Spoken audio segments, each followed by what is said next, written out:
Welcome to HFTG Archives Radio. While we get things behind the scenes ready to entertain you all, go ahead and get prepared for some danger days. Sit back, relax, and take a listen.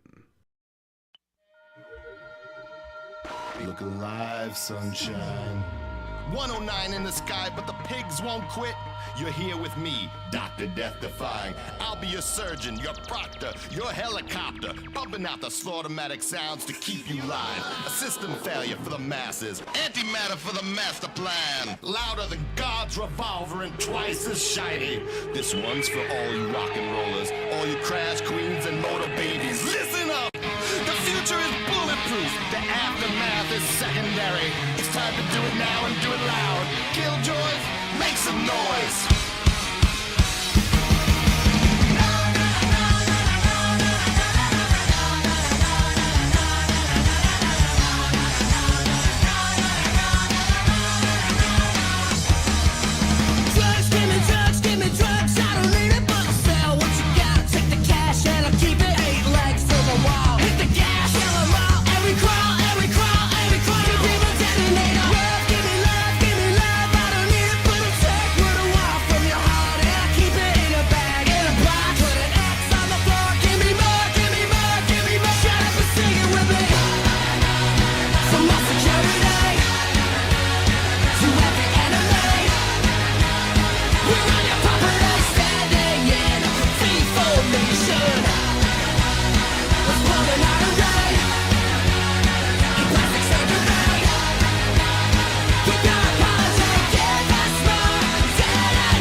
Was that one enough to get the chat up and running? I hope it was. We're still working on things. Don't worry. We'll be starting soon. Sit back, grab yourself something, and take a listen.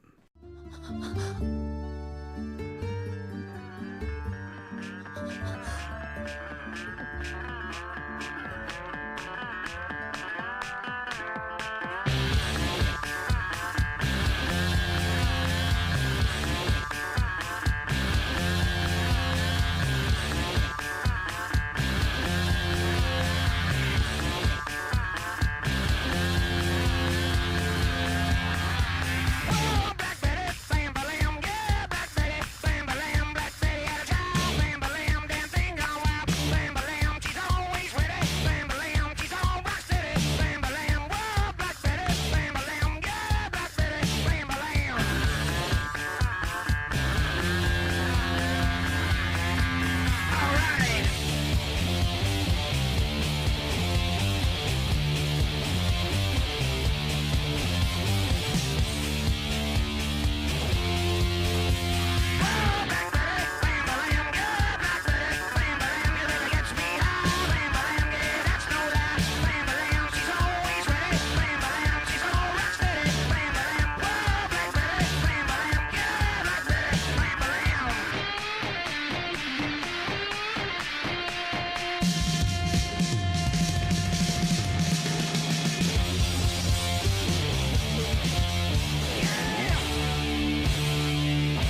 Maybe you need something with a little bit more spice to it.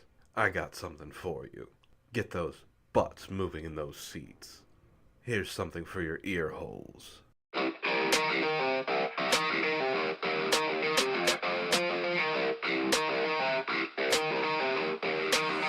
And all I know is you're fine when you do what you do. And babe, I wanna make you mine. When I see those hips move, I'm thinking, damn girl, yeah, just let me be your man, girl.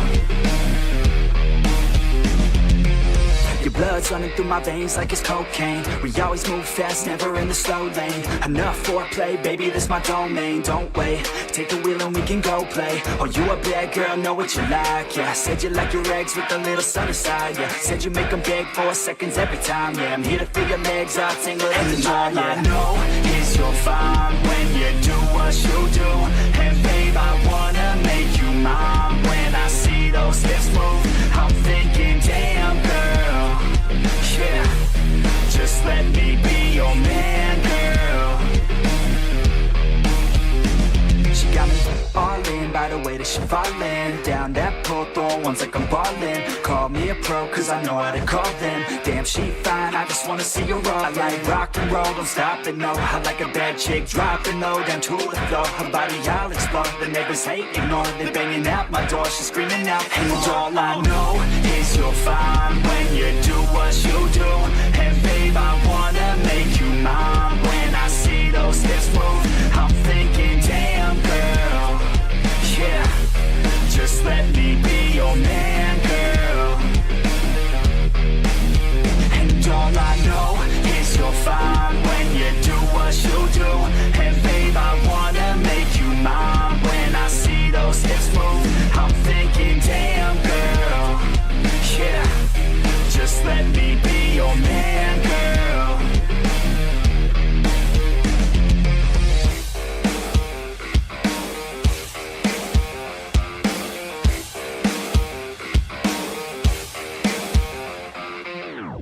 One more thing before we go.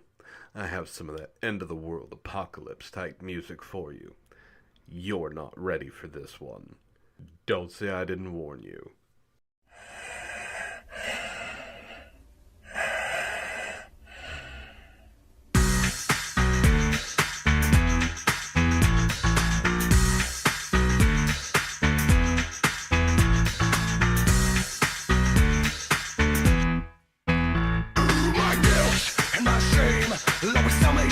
Always feel the same, enough space in my soul. Always women dead, always under control. But the longest hour you'll live in your life.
Greetings, ladies and gentlemen, and welcome to the stream.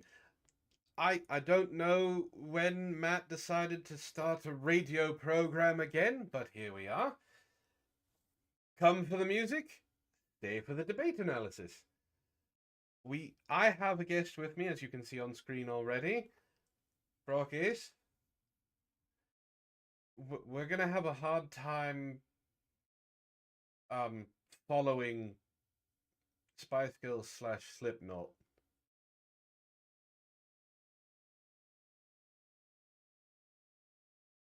Oh, they cannot hear you. Hold on.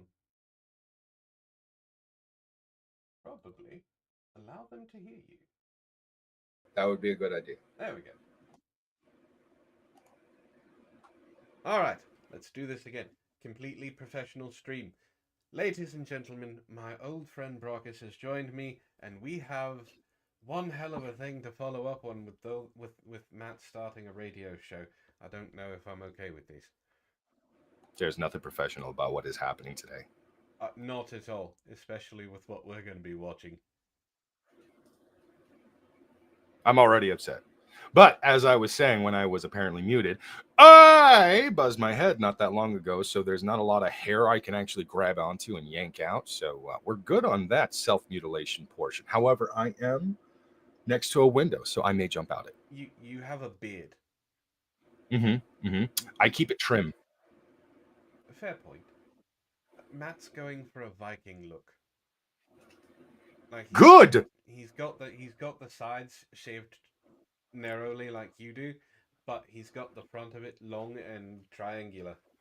Oh, I unfortunately sometime I want to say last year, I actually buzzed my head almost completely clean because of a little incident that happened at my household where a certain someone, you know very well, you've heard stories, decided to rip a chunk of my hair out of my head. So the long hair got cut because there was a massive bald spot. And I just decided, you know what, I'll start over when I feel like it. And I've just kept it short ever since. But I'm glad to hear that Matt is coming around to the Viking side of things. It is quite pleasant. To be fair, I think he's just doing it for Ishtar.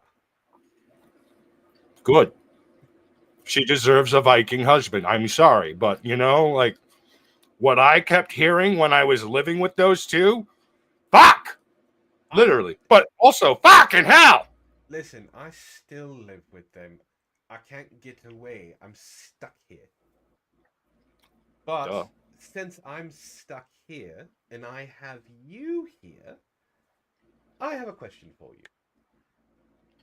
Do you know who Pearl Davis is? I do. I'm familiar with her. I've actually known about her for about 3 to 4 years now. Oh, good. I don't have to explain anything then. Yeah. So I'm also assuming you know what the Redpill is. Oh, I'm very much well aware of what the Redpill is. I have been annoyingly following that for as long as it was conceived. Good, good. I don't have to explain that either. So, Pearl had a debate. Again. With a professional debater. Like, this is what he kind of does. Mm-hmm. I heard it's hilarious. I want you to go through it with me. That is a whole ass mood, sir. I know, and unfortunately you can't escape because I had some of the henchmen lock you in your room. Is that why it's locked? Okay. Just warning you now. All right. I was wondering what the metal clanking was. Don't worry, when it's over, I will make sure that they let you out. Hopefully. So, I don't know who this person is.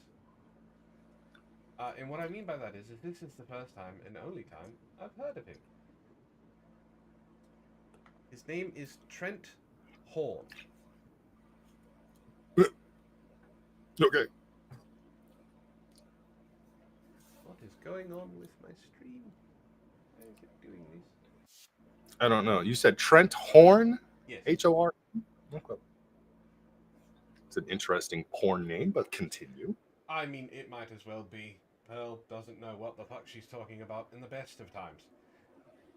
So, I don't know if we're going to do the full 2 hours. It's a 2-hour debate. Let's go ahead and get started. That's what the people are here for. Mm-hmm. So let me... Can you hear it? Yeah, I can hear it. I need to... Uh-oh. Yay, commercials. Oh.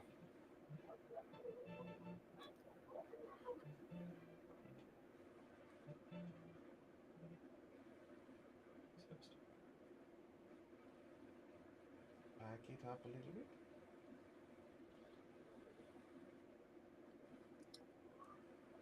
Oh.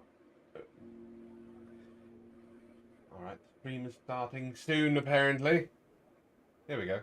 That is not Trent Hall. G'day and welcome to Pints with Aquinas. My name is Matt Frad. Today we will be debating the resolution, is marriage a bad deal for men?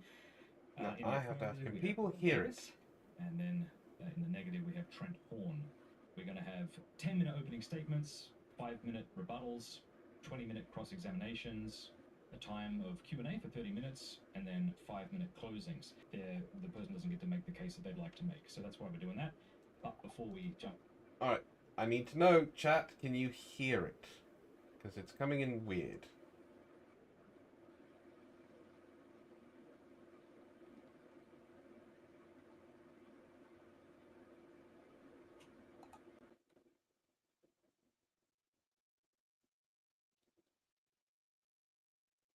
It's low. I can't... It's not coming out of the right speaker. Don't know how to fix that.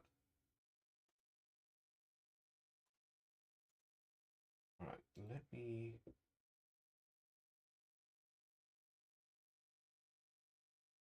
I do something about these.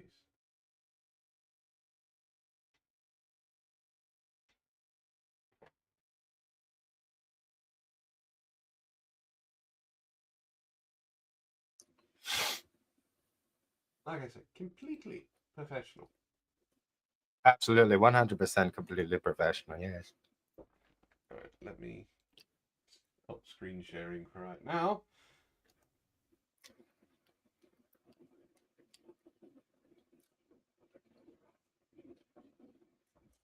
Performance, other design.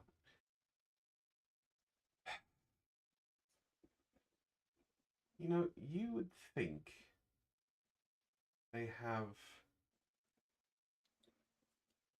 anything that would say just, you know, sound.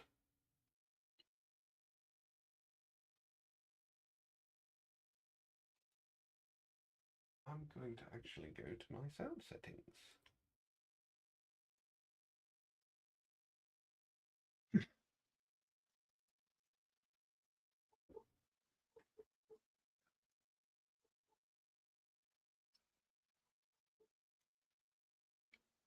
All right, let's try that. Into it, I was wondering if you could both tell us a bit about yourself. Pearl, ladies first. Hi, my name is Pearl. I have the YouTube channel. All right, chat, I need to know. How's it going, Sparky? All right, was that better? Try it again.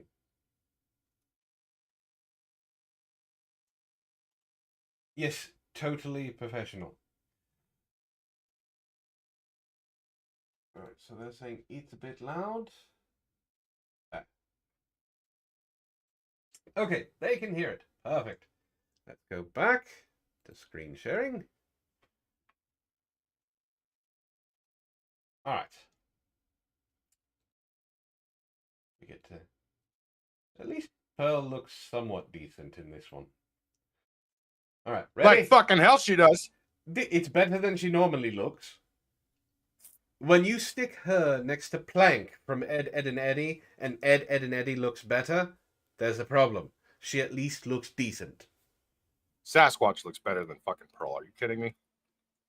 Are we sure she's not a female Sasquatch? Yes, we're sure that she's not a female Sasquatch. Otherwise, a certain someone that we interact with frequently would probably be all over that and saying, "Oh my God, she's so hot." But she's a shaved Sasquatch. Fuck no. Closings. The reason we wanted to do that is Here we sometimes in these discussions, people interrupt each other and the person doesn't get to make the case that they'd like to make. So that's why we're doing that. But before we jump into it, I was wondering if you could both tell us a bit about yourself. Pearl, ladies first. Hi, my name is Pearl. I have the YouTube channel Just Pearly Things. We have 2 million subscribers on there. Well done. I've Hi, Pearl. Thank you for doing this so we can make fun of you. interviewed over 1,000 men and women on marriage, dating, and relationships. I also have a call-in show. I've interviewed people all across the world, from London to Africa to Vegas to California. And She knows there are more places than London and Africa, right? I don't think she does. So, for those of you who don't follow Pearl, she has a habit of saying this is the reason why. She gives an example of she's interviewed 1,000 women. That's why she knows everything about women. Brockus, if you interview 1,000 hookers, what are you thinking you're going to find out? That they love dick and money. If you interview thousands of OnlyFans models, what do you think you're going to find out? That they love to exploit men with dicks for money. Did you know that Pearl searches out women who do those things to interview? Oh, kind of like the fuck stains over at Fresh and Fit. They specifically look out for the smallest names, OnlyFans girls, and basically anyone brave enough to actually go on their show, because at least 75% of their followers are actually going to subscribe to their OnlyFans, so they can just basically just berate the shit out of them and make them feel like absolute garbage, and occasionally have a viral video where the girls actually stand up and say, "Go fuck yourself." I don't know who Fresh and Fit is, but I have heard of Fraud and Frumpy. Oh, I apologize. That was the names that they went by before everyone realized they are neither fresh nor fit. They're also promoting their own version of OnlyFans. What the fuck? Oh, okay. So one of them gets caught fucking a hooker, gets her knocked up, or whatever the hell that story was. The other one basically won't stop simping over his fucking midget friend, and suddenly now they got OnlyFans accounts too. Well, Oh my God, the hold on. hypocrisy. It's not necessarily OnlyFans. They have, I think it's called the Castle Club, because The fuck? it's basically their own paid service. You see, they're not making any money on Facebook anymore. At Facebook, they're not making money on that either. They're not making money on YouTube. They're making very little money on Rumble. They're not making any money on Twitter. So they went to Minds, which is part of Rumble, and started the Castle Club, where if you pay $35 a month, you get personal interactions with Myron and Walter. Well, they will talk to you. They will answer your DMs. Gay. They will video chat with you. Extra gay. You know, all of the things OnlyFans models do. Yeah. Now go ahead. Keep selling yourself, you sluts. So, I don't know if you know this. There is a very popular adult store around Western United States called Castle. I did not know about that. Are we sure they're not? I mean, Listen, I'm pretty sure Myron is so deep in the closet that his closet has a closet to Narnia that has a closet in it that comes back. You could have just summed it up by saying, Myron is so far in the closet, he's fucking Mr. Tumnus in the ass right now. Yes, but I was trying to not be crass. Oh, okay. I'll be crass. So yeah, the hypocrisy from the Red Pill right now is off the fucking charts. But we have a lot to get through.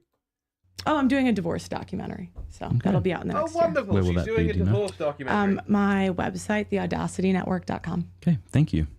My name is Trent Horn. I am an apologist for Catholic Answers, and I am the host of the Council of Trent podcast on YouTube. I'm the author of about a dozen books, and I'm married and blessed with 3 wonderful children. And this is the moment Pearl realized she fucked up. No, All right. No, Well, No? You don't think she realized she fucked up right there? are you fucking kidding me? Pearl doesn't know when she fucks up ever. She fucks up on Twitter on a frequent basis and tries to defend her shit behavior. The fucking bitch defended the idea of a grown-ass man fucking a 14-year-old. Like, are you serious? So you know who Pearl is? I'm very familiar with this dumbass. I'm so glad I could bring you on here. You should have seen when I actually brought a Red Pill on. Oh. Real quick sidebar, just to let you know, his name was Fight the Matriarchy. Ew. He still talks to me on Twitter randomly. He'll say something, and I'll come back at him with actual answers, and then he shuts up for about another month. He said that divorce, the family court system, shouldn't be decided by a judge. He said that the father should decide what happens in the family court system. Oh, does he now? Does he? What such a wonderful fucking idea. Yeah, no, let's get the fucking drunken fathers who just beat the shit out of all their children to actually say who gets to stay and who gets to go. Yeah, that's a great fucking idea. No. Let the impartial judges take over. And if the judge is clearly not impartial, sue the fuck out of that judge and get a fucking whatever that is. Do you want to know how bad it got? Ishtar, you could hear her in the background of the video losing her mind. I'm already losing my fucking mind. I wasn't even there. I didn't watch it. I didn't know that happened. She wanted to come on. She doesn't ever want to come on my streams unless I force her to. She wanted to come on so she could confront him. Ishtar gonna stab somebody. I'm just saying. All right, let's go. are you ready? Yeah. Whenever you start, I'll click the timer. You've got 10 minutes. Okay. All right. So, I don't know. I'm kind of nervous. You will do fantastic. These things are always weird. It's always weird to get people into a room oh my gosh. and tell them to disagree with each other. This is what my wife and I should do when we argue. Yeah, 10 just minutes. 10 go. minutes. I can't stop staring at the weird blemish on her fucking chest, and it's disturbing me because it seems like I'm actually staring at her tits. I'm not, trust me. I'm just seeing a blemish, and it's bugging the fuck out of me because, I don't know, it's like the lizard person inside of her is trying to break out, and she's slowly shedding skin. Just wanted to point that out. It's been bugging the fuck out of me. If I get a little distracted, that's kind of why. Miffed Cuddlefish says the Red Pill has some points. None of them really justify the individual not rising above the noise. The Red Pill... Okay, I've said this before. The Red Pill is like MGTOW. Right? The Red Pill is like MGTOW. They have good basis of ideas. Take care of yourself. Get yourself better. Make it so you're better suited for living your life. MGTOW then decided they were going to go fuck all crazy with it which Brockus, I miss MGTOW. That's how No, you crazy don't. the red pill is. I miss No, no, MGTOW. no.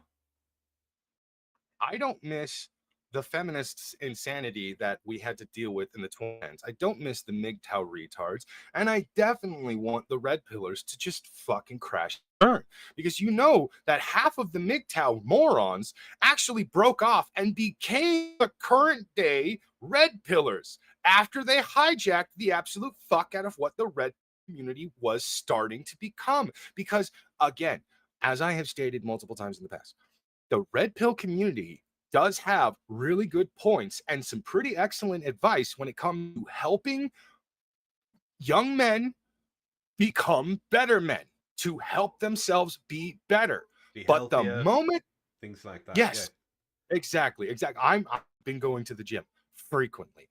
I have been eating much better. I have been losing a lot of weight. I have been taking a lot of self-care. I feel incredible. My mental state is so much better than it ever has been in my entire life. So yeah, they have a fucking point. It's really gonna work if you just do the work. But then they start talking about relationship stuff, and immediately they lose me. That's Well, because that's they because they won't shit stop. the bed with it.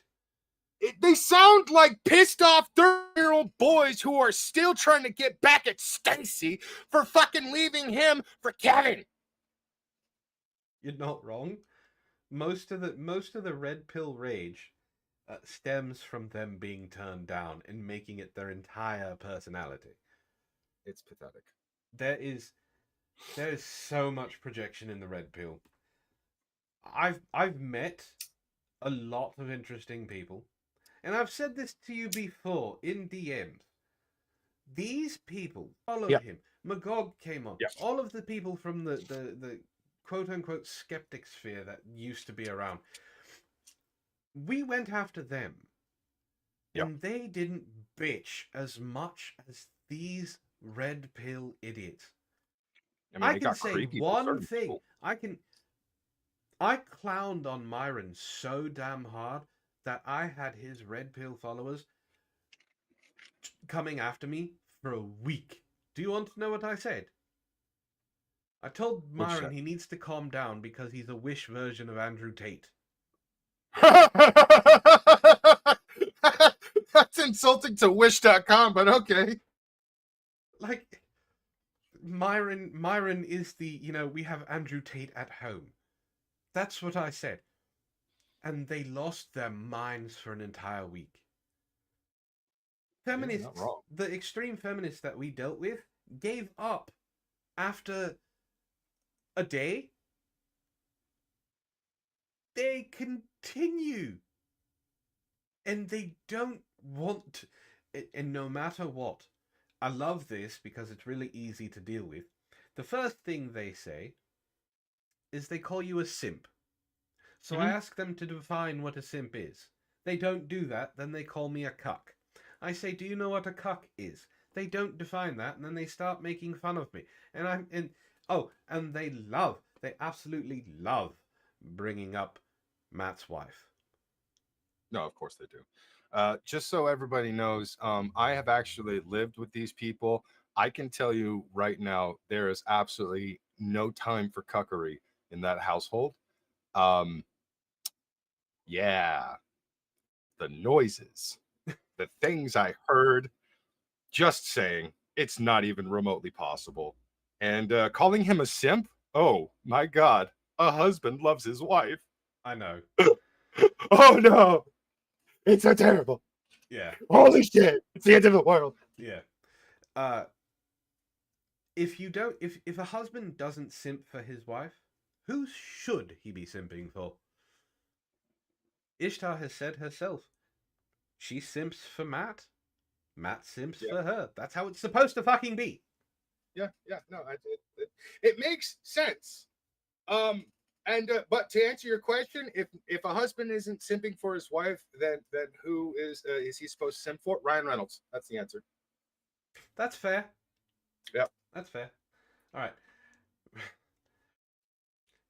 We must try and get through Pearl's first 10 minutes. We are 4 minutes in exactly to this 2 hours. 2-hour video. I'll Let's go. moderate that. Yeah, that'd be great. Okay. All right. Take sorry. your time. You're I'm terrific. gonna go. All right. So, marriage today is a bad deal for men, meaning that it is more likely to not work out than it is to work out. 51% of those that sign up for marriage are not in a better place. Out of 100 men, at least 50 are not getting a good deal, essentially. I would like to clarify that I am not talking about some religious sect. I am talking about average Americans. On top of that, there is a huge legal risk you are facing as a man. Okay, real quick. That 50% number, you've heard it. You've heard we both have heard this for most of our life, right? Yep. Divorce is 50. The divorce rate is 50%. Yep. So recently, that number was investigated.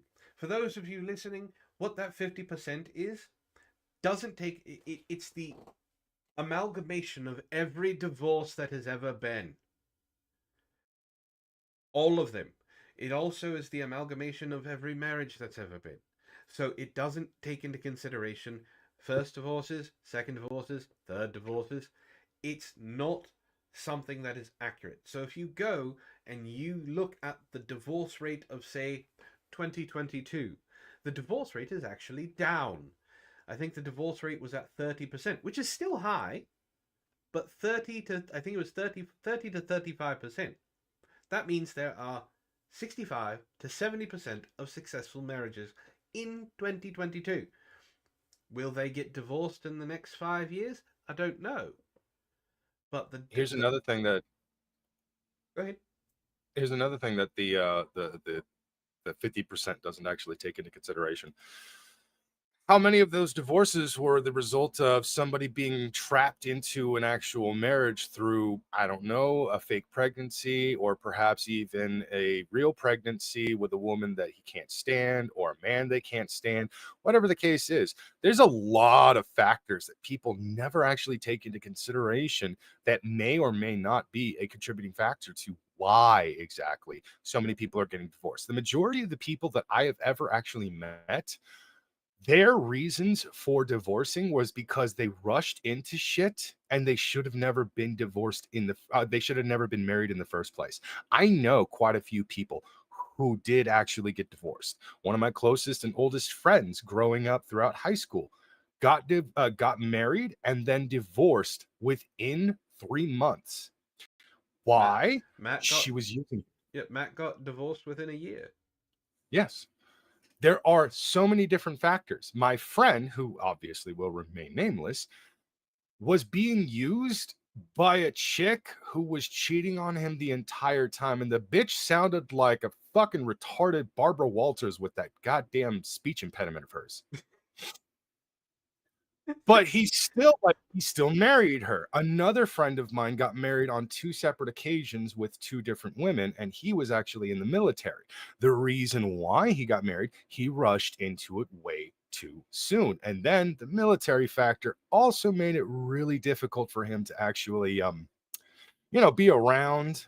Now, she didn't cheat on him, but there was close calls multiple times, and inevitably the two just went their separate ways, genuinely because they were 2 completely different people shortly after the official marriage.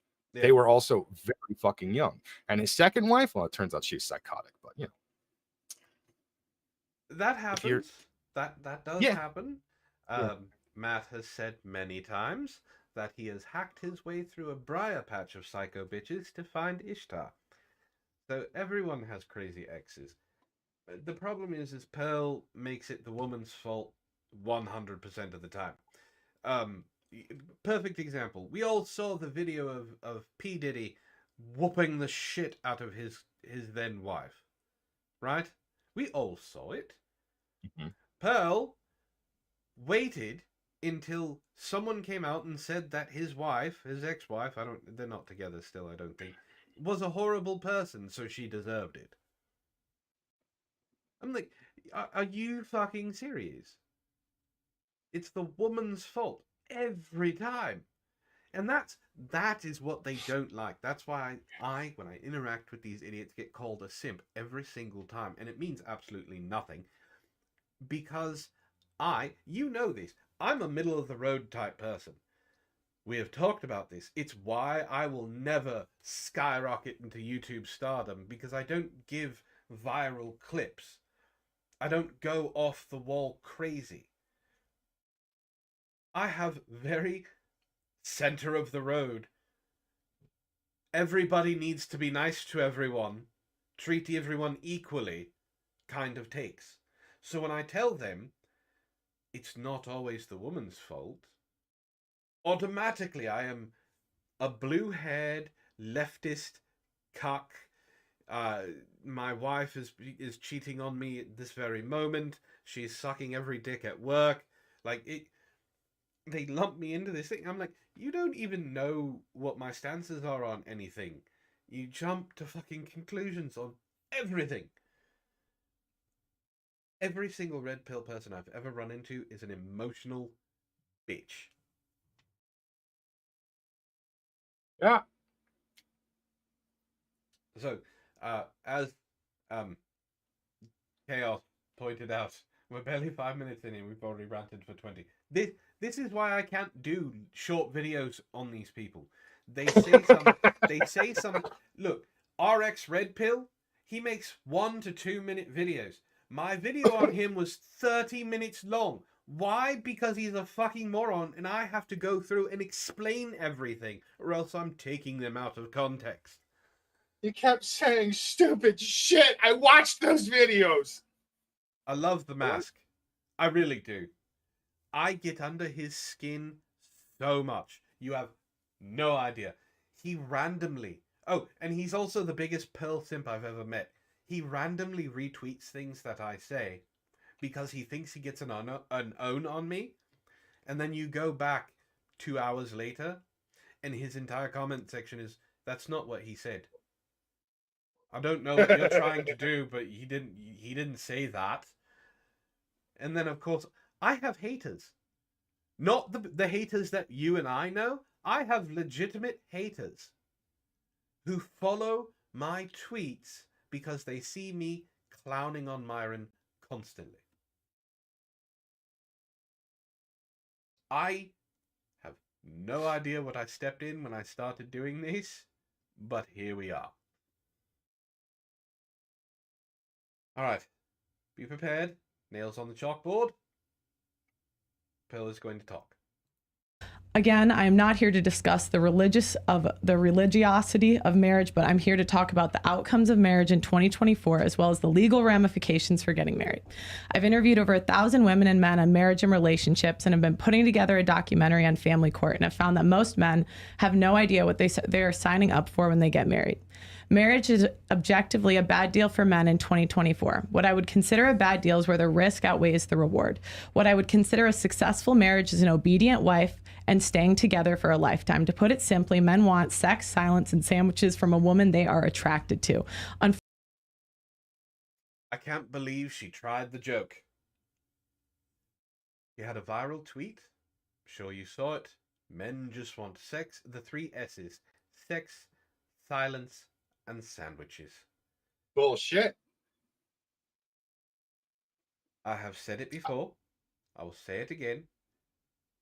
Red pill men, who are the minority, don't want a woman. They want a slave. She said it herself. Her idea of a successful marriage is not length, not happiness, not children, not success in the home, but an obedient wife. I do not fucking want an obedient wife. Do I want a loyal wife? Absolutely. But she does not have to be even remotely obedient. If I want to watch football and she demands to watch some fucking rom-com that I refuse to actually sit down and watch because it stars some actor I have a problem with, then you know what I'm going to fucking do? I'm leaving for about 5 seconds and then I'm coming back and sitting down on the fucking couch because she really wants to watch this fucking movie. Yes, but the thing is that she wants to watch it with you. Yeah, that's the problem I usually have in those situations. She wants to watch it with me. Look, what I want is I want a woman who is loyal to me, who loves me, who actually cares for me, who doesn't fucking just give up after X amount of time because maybe it's a little hard and shit. When things get tough, she gets tougher. That's what I want. I want my shield maiden. I want her to present me with a fucking fresh bottle of mead every once in a while. Do I want silence? No. I want the loudest sex noises I can make her make. Okay? That's what I want. And do I want her to have her own opinion? Absolutely. I want her to have her own opinion. And I want her to fucking fight me with her opinion from time to time, but playfully. I don't need her to throw a goddamn plate at my head, but throw a pillow at my head? Yeah, sure. By all means. I don't want pure obedience. That has never been something I or most of the men that I have ever actually talked to about this have ever wanted. We want a shield maiden. We want a female fucking warrior. We want an Amazon. We want a queen who will go to a war at the drop of a fucking hat because someone looked at their child wrong. Do we also want kids? Absolutely. Ray says Brockus wants the kind of woman who has animal control called on her on accident when Brockus is doing a good job.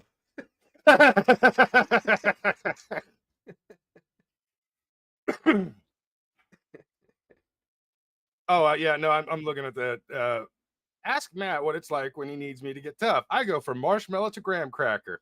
I have seen that, I think, once or twice, and it is kind of amusing. I will say.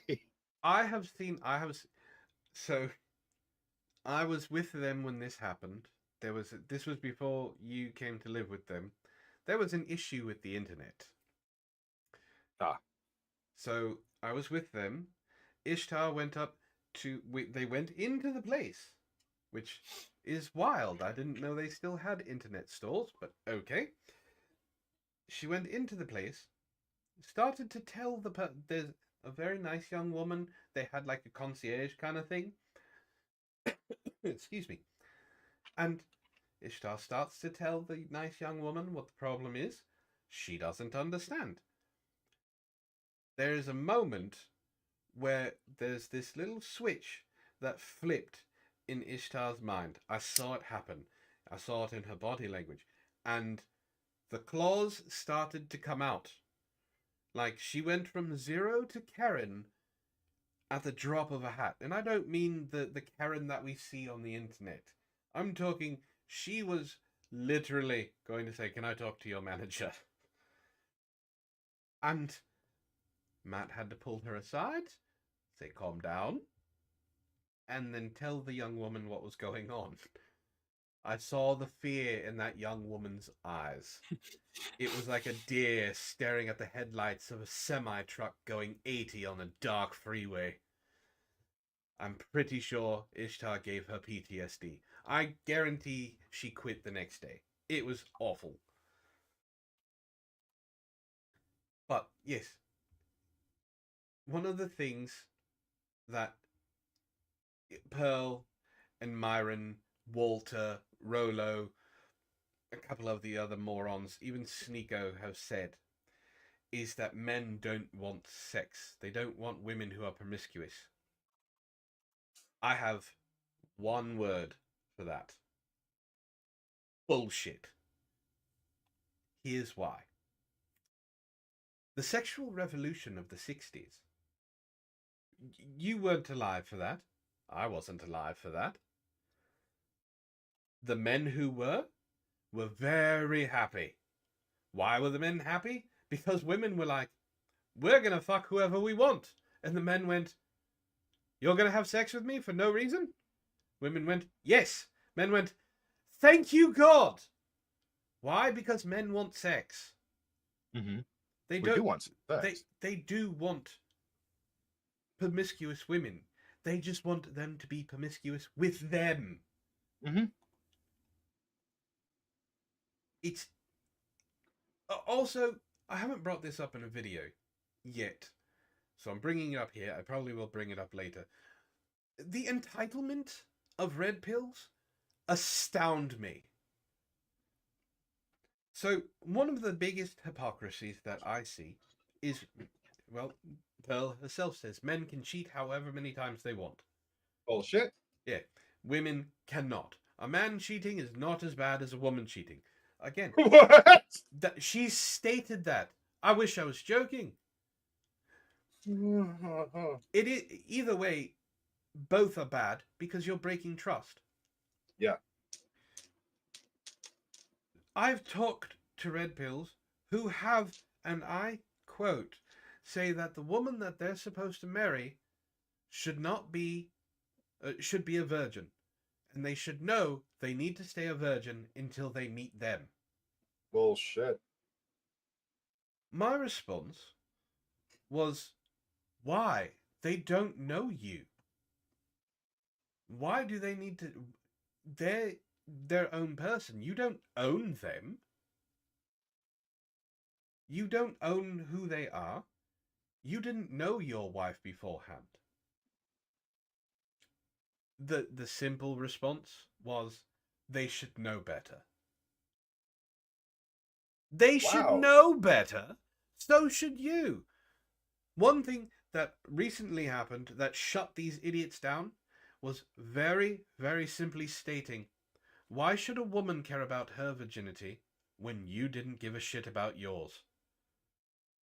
No, and that's precisely the thing. Look, I have actually had sex with X amount of women, and at the end of all of that, where I am now is unfortunately in a regretful situation. I do regret actually sleeping with most of the women I have slept with. There were a few of them that I'm like, yeah, that was actually a pretty good time. It ended horribly, but that was a pretty good time.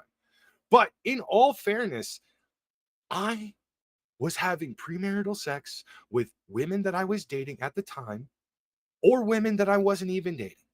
It doesn't matter. So I don't care if a girl comes up to me and the two of us really hit it off and it turns out she's got a body count of like 7. I don't give a fuck. My number's higher than that anyways. Why the fuck should I matter how many guys that she slept with in the past? Unless it really gets up there in number, like if her number is well above 30, I'm going to start asking a bunch of questions like, are you a porn star? If so, what do you know that you can teach me? But like at the at the Teach end me of your it, ways. it depends on the person. Like, I don't really want to actually be with a genuine porn star, nor do I really want to be with a stripper who is known to actually take a few dollars on the side, for some extra fun. I don't necessarily want that, okay? If that just so happens to be the woman that I end up with, fucking so be it. But the point is basically, I don't necessarily want someone who's going to have that much regret just looming over her like that, because I regret the X amount of women that I've slept with. Again, some of them I still look back on with fondness, but there are a lot of them where I'm like, ew, why did I do that? And I understand that completely. But so I don't know if you've been seeing, and for those of you in the chat, I'd love for you to say this, say if you've noticed this as well. Have you noticed that they're starting to say that the average body count of women is 37? that's because of their stupid rule. Times it by 3 and then No. I'm sorry. It's not that. There's an actual study that took the top 10 most promiscuous countries and averaged out the body count. And Canada is 37, apparently. And this is for women of the age of 25 to 30. Okay. America is 34.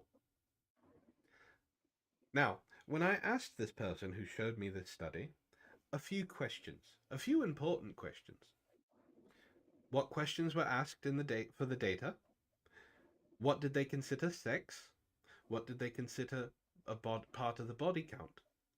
Because if they consider a hand job sex, that's going to vastly increase the number of sexual partners that you're going to have. If oral sex is considered full-on sex, that is also going to increase it. If a tit job is considered sex, that is going to increase it. Anything to basically say that an orgasm is had. So 36. My girlfriend sucks 36 dicks in a row. I'm sorry, I had to interrupt you. I couldn't stop laughing at it. So they couldn't answer and proceeded to then use anecdotal evidence of how they met a girl. They went to college and they met a girl that was doing that. So he believes that all women do that. The CDC and another site, I can't remember what it was that I gave citation for, said the CDC said the average body count is 4.4, basically 4. The other one said 7.5. I could agree with the 7.5 because we are becoming a more sexual society. So, yes, by the age of 30, the woman you're going to be with probably has an average body count of 7. Are there others out there who do have a body count of like 300? Yes. Why? Because there is a woman out there who broke the record for a gangbang who slept with 998 men. I don't know how she walked afterwards, or if she feels anything ever again. Well, it took a few hours. But her body count is well over 1,000. Yeah, so? She's a porn star. That's what she does. Yes. That's going to affect the average. Yes, it will. But also, there are women out there who have a body count of 1 or 2. Oh, yeah, no. One of my favorite stories just so happens to be an incredibly popular OnlyFans girl, Nala. I'm sure you've heard of her. Yes. That everybody, including Pearly Things, were going after in the paint, only to reveal the thing I knew this entire fucking time, because no one seems to understand all the guys most of these OnlyFans girls are fucking and sleeping with, and every video is labeled the same thing. It's their boyfriend or one guy that they are actually having sex with on camera, because they're also getting paid to do shit like that. Holy fuck. There's a girl that is all over the internet. Well, I mean, she has accounts on all the different socials. She has a bunch of videos. We'll occasionally share screenshots of them where she's like, oh yeah, I just met this guy. It's her boyfriend. Yeah. It's her goddamn boyfriend. She has a small body count, but she makes it seem like she's going around and fucking all these guys. It's the same dude with his face blurred out. All he does is change things, like if he has pubes or not. That's it. That's all they ever do. This is why I say red pills are porn-brained. Do you know... Oh, God. Do you know what BNWO is? I believe I do.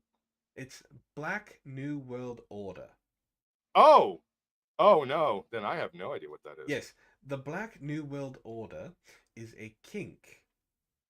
It is black supremacy in porn. One of the taglines for it is ending the white race one white woman at a time. Wow, that's kind of ridiculous. It's race play. That's what it is. That's what these people believe.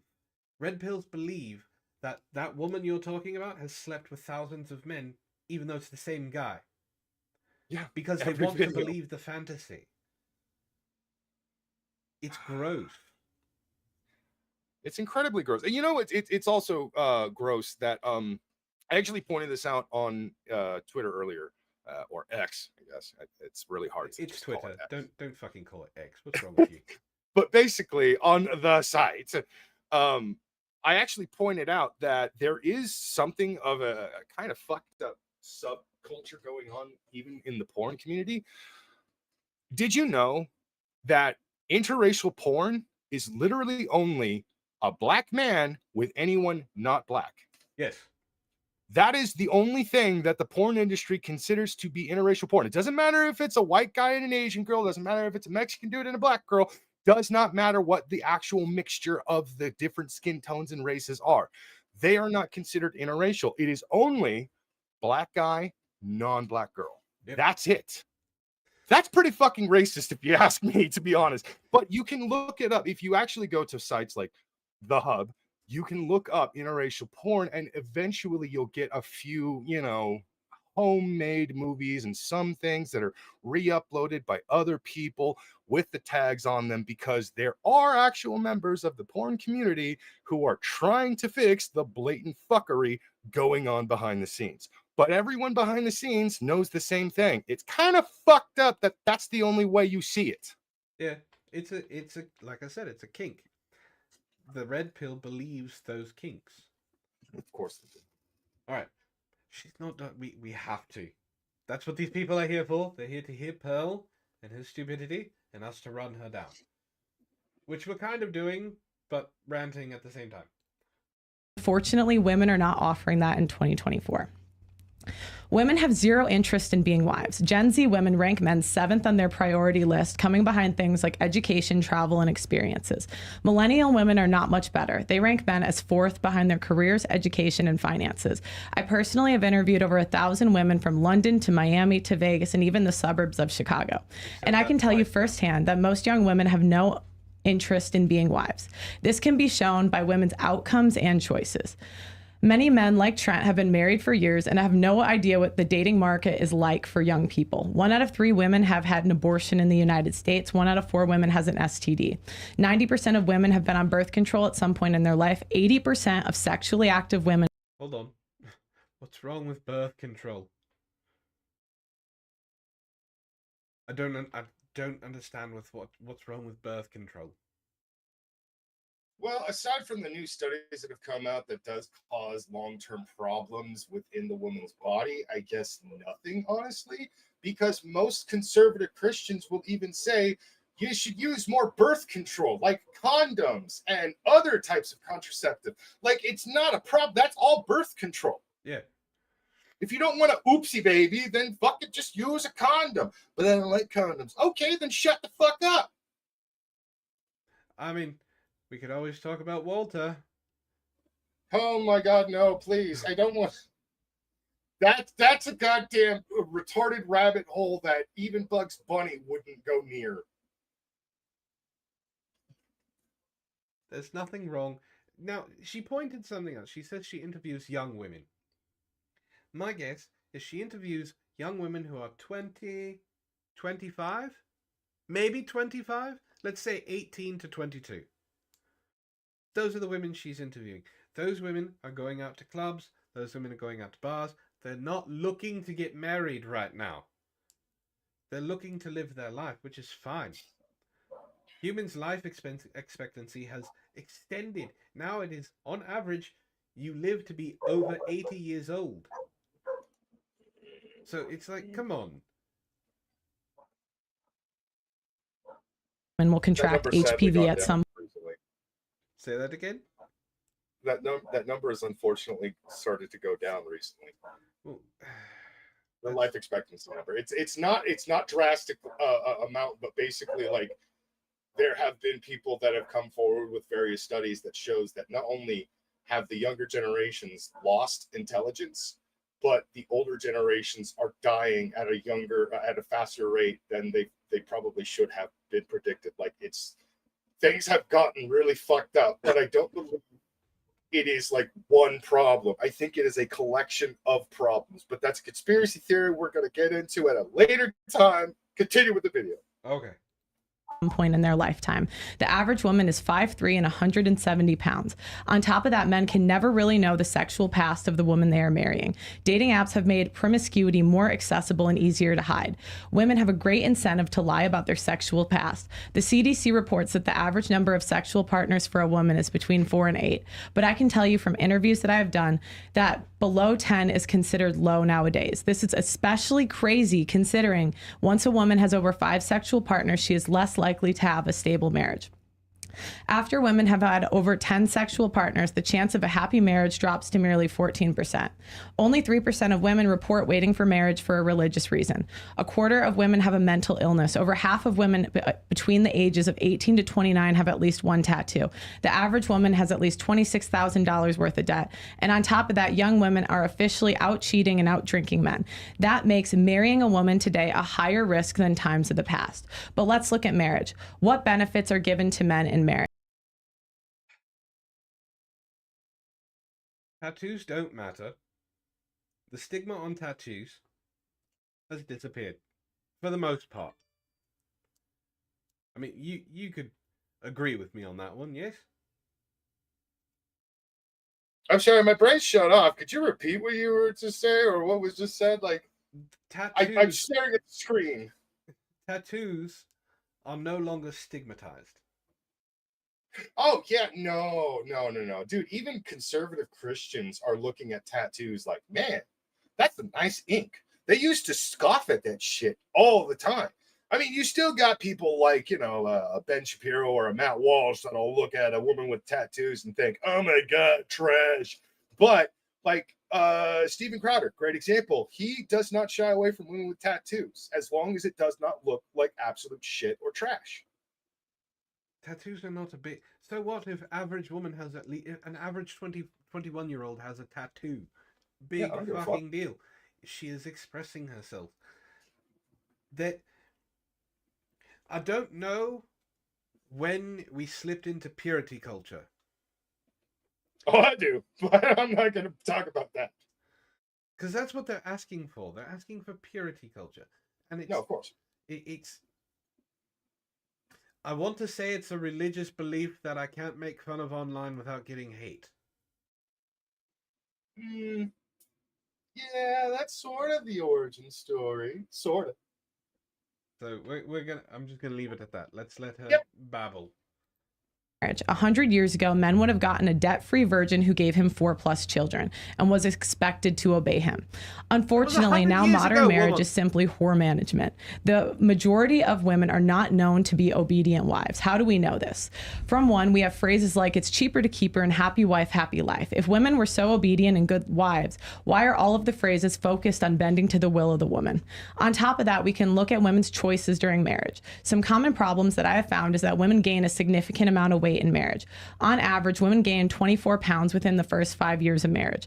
It would be one thing if women were giving men 4+ children like they were 100 years ago, but on average, women give men 1 to 2 children. The other issue we have is sexless marriages. Brockus? Yeah. 100 years ago, do you want to know why you would have 4 children? Yep. Explain it to chat why you would have 4 children. Medical advance had not gotten to the point where it did in the 21st century or even the 20th century, to where the life expectancy of human beings or even simple diseases were actually curable or prolonged. Thus, the reason why multiple people, including the Irish, would have multiple children, so at least 1 or 2 of them could possibly survive into adulthood. With the high infant mortality rate, it was really fucking detrimental to watch one baby after another die because they got the common cold, because they got just something that wouldn't not leave them the fuck alone. But, Pearl, what you fail to fucking realize is the advancement of medical technology has made it to where that is not a problem anymore. So we don't have a bunch of people who are having 5, 7, 8, 12 children. We have more households with like 1 or 2 kids. Okay, for fuck's sake, back in the 1960s, the average household was 2 parents and 2.5 kids. The half meant child, like a 5-year-old, while the other 2 were like maybe 10 and 12. So back 100 years, you're 100% correct. 100 years ago, you would have 4 and be lucky if 1 survived. Yep. And I do mean lucky. If all 4 survived, usually you were rich. and had the availability of what they called doctors. Yeah. This is a complete side tangent, but it makes my point. If time travel was available, and let's say Ray goes back 100 years. Yep. He couldn't eat anything. No. Because the food back then would kill him. That's ridiculous to think about. But if you go back 100 years, it's ridiculous to think that having 4... Shut up, Ray. You can't go back in time. I do dare you. I dare you to time travel back to the 1800s and see what happens.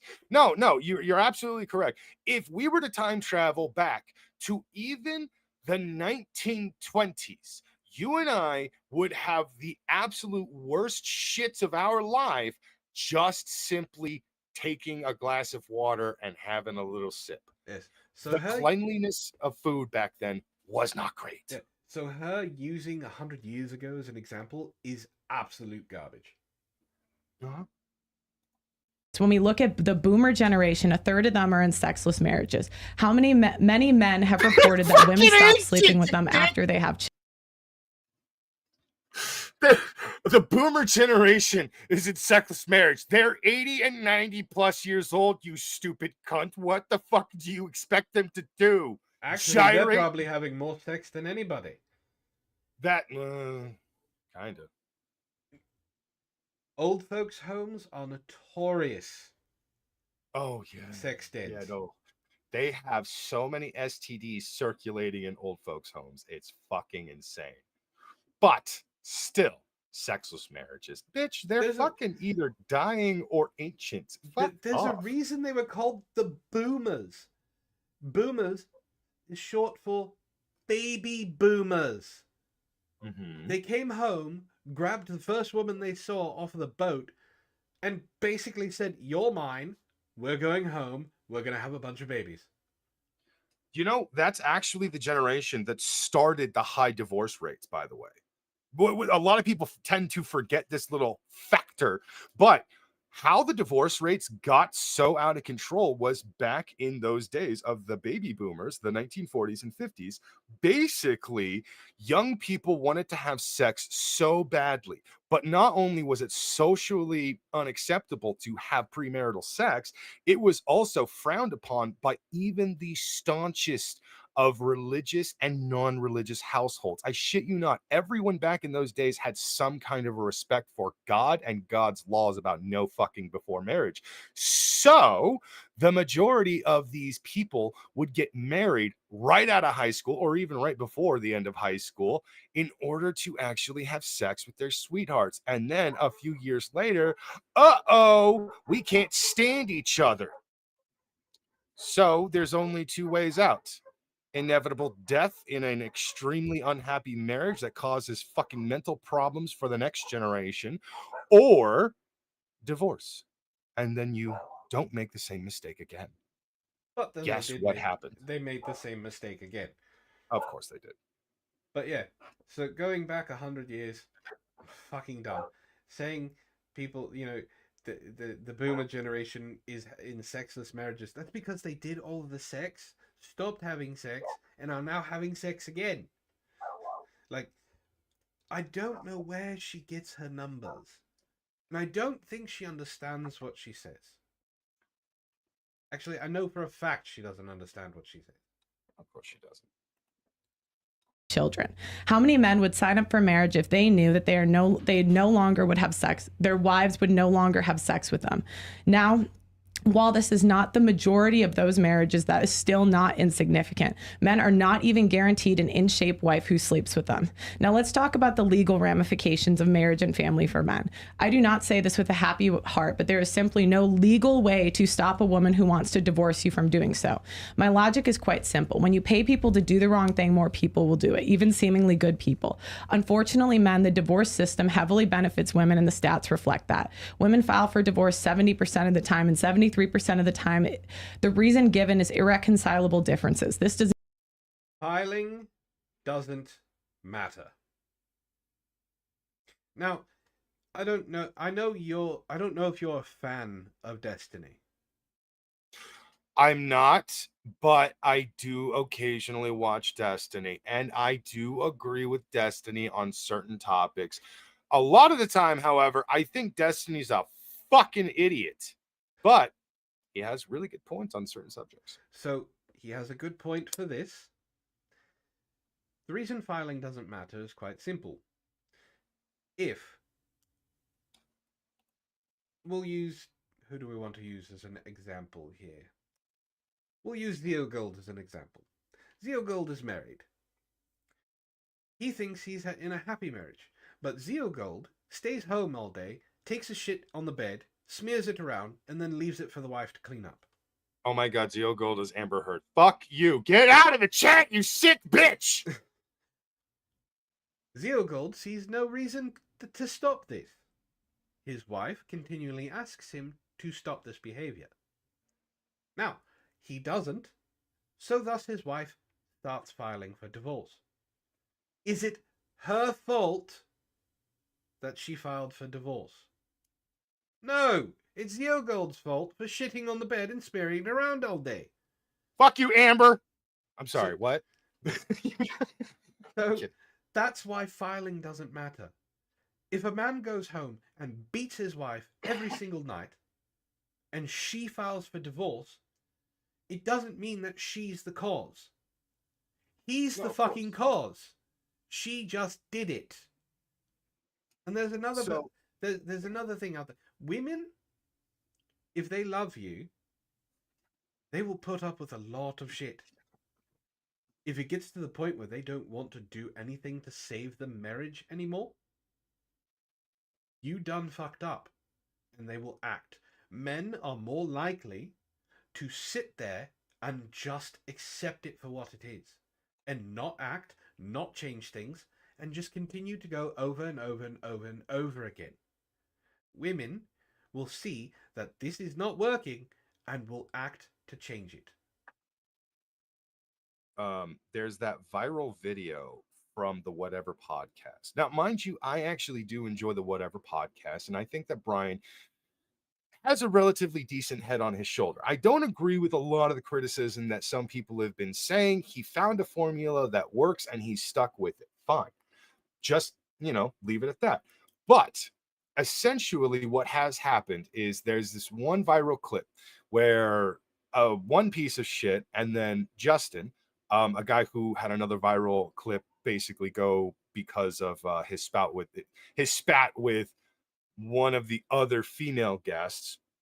These guys were asked the question, what would you do, or what advice would you give a woman who is in an abusive relationship? They said endure, and I fucking 100% disagree entirely. No. You're in an abusive relationship, get the fuck out. Yeah. Hope to fucking God that is not going to turn sour. But if you're in an abusive relationship, physical or mental, it doesn't fucking matter. Get out of that relationship. Now, that same woman that asked that question then asked, what about a man getting cheated on by a woman?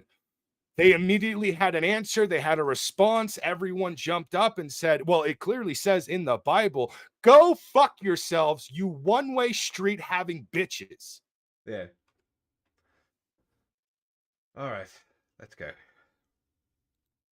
Does not make sense considering people date on average 3 years before marriage. What differences did you not notice in those 3 years? This makes sense considering the rising body counts and how promiscuous women are going into marriage.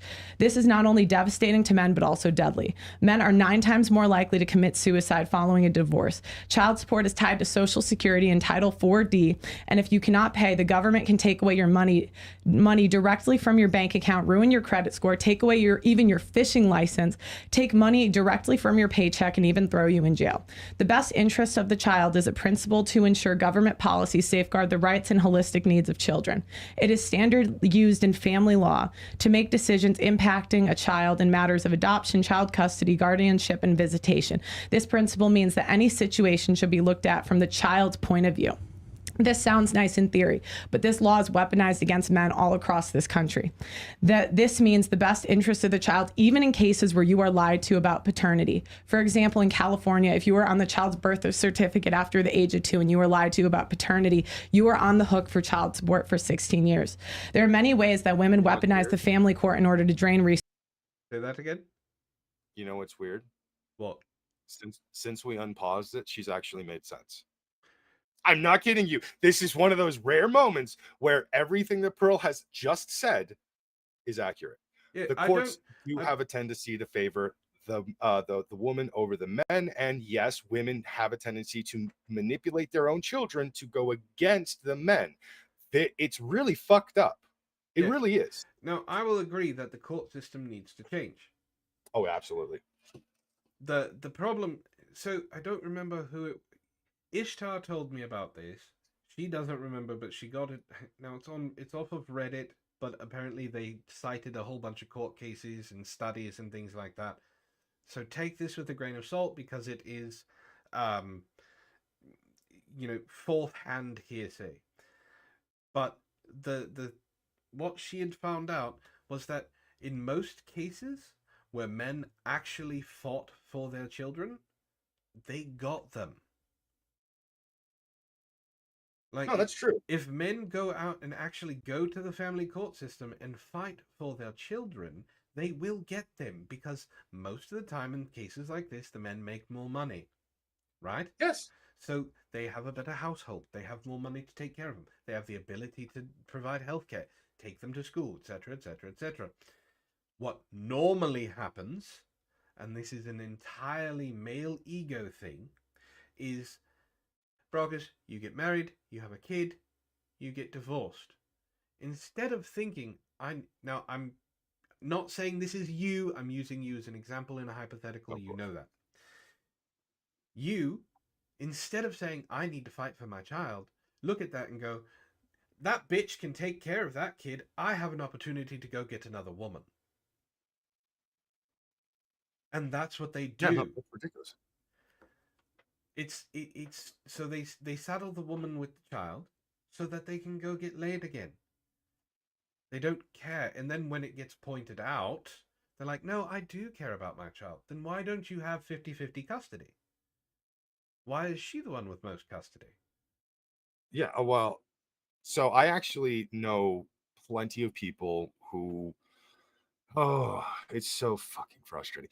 I know plenty of deadbeat dads, and I know plenty of horrendously manipulative mothers. I don't talk to either of these people anymore. Well, I mean, it was actually more than just one person, but basically, I don't talk to any of these people anymore. And the reasons why is simply because I do not want to ever be associated with this level of scumfuckery. The deadbeat dad that I actually was kind of thinking of initially, along with the other deadbeat dads, is a notorious manipulator and liar. He really is a deadbeat dad because he doesn't actually want to spend money to take care of his child, nor does he want to spend time to take care of his child. He is unfortunately one of those people that should have never had a child to begin with, but ended up having a child anyways because, accidents happen. And then there are the manipulative mothers that I've actually encountered. These are women that will lie through their fucking teeth to basically turn everyone against the baby dad just because the baby dad didn't want to actually be with her anymore. I have seen this shit firsthand. I have taken up on the side of the dad who does actually want to be in his child's life. I have taken up for the mom who has wanted to be in her child's life. I have actually stood on where I believed to be the correct stance in those situations. I've lost friendships because I basically told people to their face, you're a fucked up dad or you're a fucked up mom. It is not one-sided at all. I know both. I know plenty of both. The way it goes is fucked up, but that's the part that always infuriates me. No one wants to talk about the deadbeat dad. The red pill community never wants to bring up the deadbeat dad, and it's depressing. No, because it's always the woman's fault. Exactly. She did something to make him leave, and when he did leave, she decided to take the child. The whole thing. it's stupid. But she does make sense, as you said. The law, but she's using California as an example, which is a really bad example. It's a horrible example.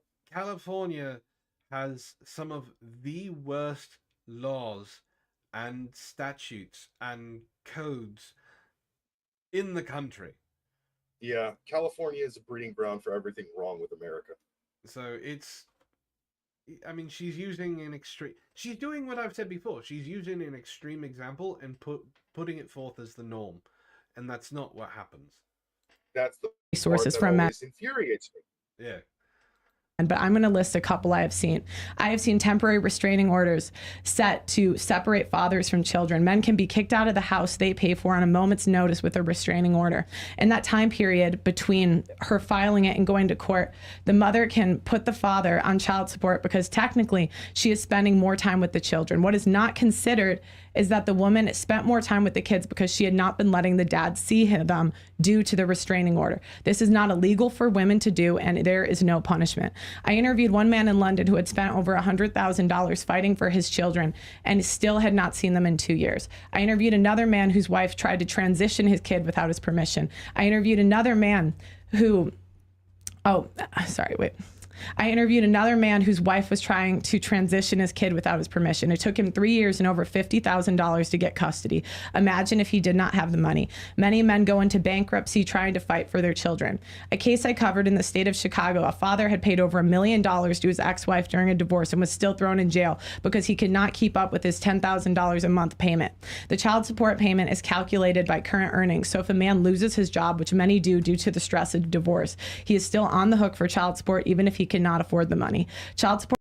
All right. What we just said, extreme examples pushing as the norm. If he was able to pay $1 million and the child support was $10,000 a month, he is the upper echelons of the tax bracket. That is not normal. What that means is that the woman was probably a stay-at-home mom. I'm saying I don't know for certain because I don't know what case she's talking about. But he was able to pay for that. That $10,000 a month is because I don't know if it was child support or if it's just alimony or a combination of both. Yes, it's based off. See, here's the thing. It's based off of your current income. Now, Brockus, I'm going to use you as an example again. Now, it's in your dreams because you're going to be a millionaire in these. Okay? Believe me, everyone dreams of it. Yep. So, we're going to use a nice even number. You make $1 million a year. So, you get divorced. You pay out $100,000 for a lawyer. Your wife is a stay-at-home mom. She doesn't have anything. You're going to get a real sense of familiarity with this. You have to pay for her court costs. Did you know that? Yeah, and I don't like it. It makes sense. She doesn't have a job. The money that's going into the household is both of your money. It would be completely and utterly unfair for you to have all of the money and not provide her with anything after you divorce her. Counter argument: bums can actually get legal representation for free. Thus, so can the women in a divorce court. Yes, but that's bums. Yeah, what money are they going to pay their lawyers with? Exactly. That soda can they just found? They don't have access to it. She has access to it and had access to it until the divorce started. I mean, I could change that 3 months ahead and just change all of the numbers. If you want to be a complete nutter dick, yes, you could. Yeah, maybe I want to be a dick, okay? Maybe she had it coming. I don't know why I'm divorcing this bitch. But my point is, say everything goes through. You now have your child support and your alimony, depending on what state it is. We're not going to use California because that's stupid. Because after 10 years, you give permanent alimony. I don't know the laws for other states, but so I know California is one of the only states that does that. So your alimony to your wife and your child support is based off of your working conditions. Let's say you lose your job. It sucks. It happens. The judge, the Department of Family Services will send you a letter. The letter says, you're behind on your child support and your alimony. If you don't fix this, we're going to take things from you. Here is a number to call if your situation has changed. They give you the option to make that call. Here's the problem. Most men won't do that. So, continues to build, continues to build, continues to build. You finally get a job again. You still don't call that number. You still can't make your payments. You get arrested. All because you wouldn't make a phone call. Because your situation changed. Thus, alimony and child support changes. So again, this is an extreme example that she is pushing as the norm. There are, as Fading Dark points out, every state has legal aid. Mm-hmm. That includes for the husband, the ex-husband. If you lost your $1 million a year job and you can't find it again, you have to be able to do something about it. And if you let the court system know, and you let family court know, and you let the family services know, they will work with you. Because they have to. The only other option is to throw you in jail and nothing ever happens. They don't want you to be in jail because then you are not helping your child.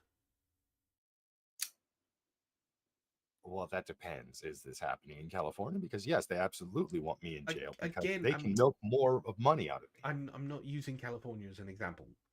I'm throwing it out. California is a hell state that needs to fall off the face of the earth. No, it needs to wake the fuck up and stop doing what it's been doing for the last 20 plus fucking years. But tell that to the psychopaths that live here. Listen, you have a lizard person for your governor. As it was stated earlier in the chat, that is insulting to lizard people. Doesn't mean it's not wrong. I know. I'm just throwing that out there. All right. Support is given based on the amount of time that children get with their that dads are given with the children, and that women have incentive to not give men access to their children and are rewarded for doing so. Many men in this process find themselves homeless because they cannot keep up with child support payments. The loss of a child is one of the leading indicators of mental illness. Many men that I have interviewed have compared this to death. Losing a child. Hold on. She can't use mental illness. I refuse to let her use mental illness as an example here, because she doesn't believe mental illness exists. And if you don't believe me, she stated it on Twitter. Why did she state it on Twitter? Because Myron stated it on Twitter. Why did Myron state it on Twitter? Because the Wish version of Andrew Tate got it from Andrew Tate. She doesn't get to use mental illness here as an example because she doesn't believe it exists. They would rather die than live a life without their children. And the stats show that many men pick death over this reality.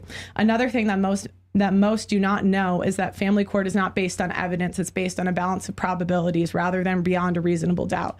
This means it is easier for a man Easier to allege that a man abused you in family court without evidence. Mainstream cases like Amber Heard and Johnny Depp show just how easy it is for women to ruin a man's reputation with no evidence.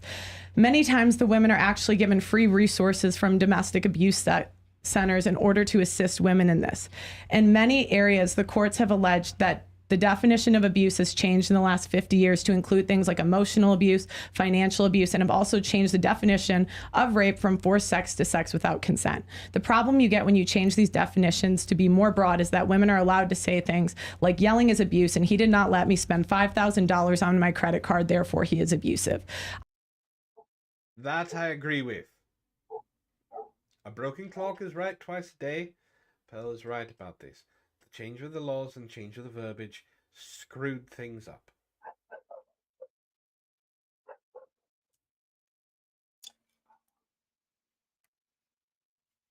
Do you disagree? No. You just I don't want to say something to insert, but no, it's people. This is a totally off topic subject that I would love to get into, but I'm not going to because I want to stick to this one. However, we have far too many examples throughout history, both recent and some time ago, that shows there are way too many people that get into a position of legal power, a lawyer becoming a judge becoming a politician, whatever the case is. And they decide to interpret the law differently than how it's written, simply because there may be a sentence that doesn't exactly translate 100% the way a lot of people have been, enforcing that law. This has caused and continues to cause massive fucking problems in every court. And I would like it to stop, but obviously the only way that's going to stop is if the people genuinely band together and demand everyone start fucking doing better. That's never going to happen, of course. We can't even agree on who we want to represent us. So what the fuck is really, what am I expecting? Continue. I have seen cases where men were accused of raping a woman the first time they hooked up, and they were married 10 years after.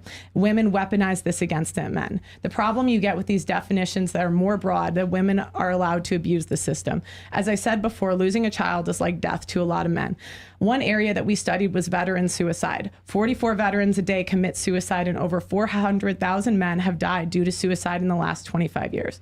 To put it into perspective, since the Revolutionary War, 650,000 have died in battle. In 25 years, we have hit 2/3 of that. Terrence Popp has worked with veterans for 15 years, and through our personal research, have found that 70% of veteran suicides have come in contact with family court in the last 5 years. Family court is literally killing men every day, and nobody is talking about it. On top of that, fathers have to watch their mothers raise children. Fucking bitch.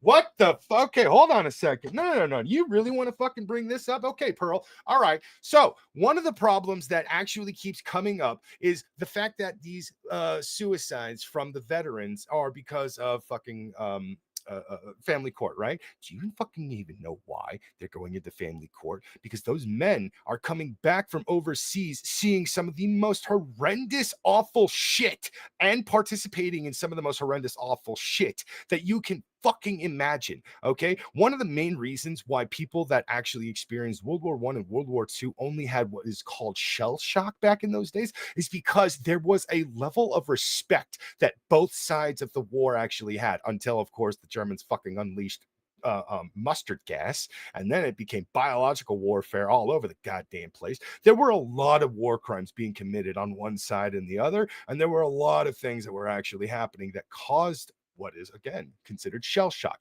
It has gotten worse since the 40s, you stupid cunt. The wars have gotten more and more brutal. For fuck's sake, there are entire movies on Vietnam that actually showcase how brutal war has evolved. That was the 60s and 70s.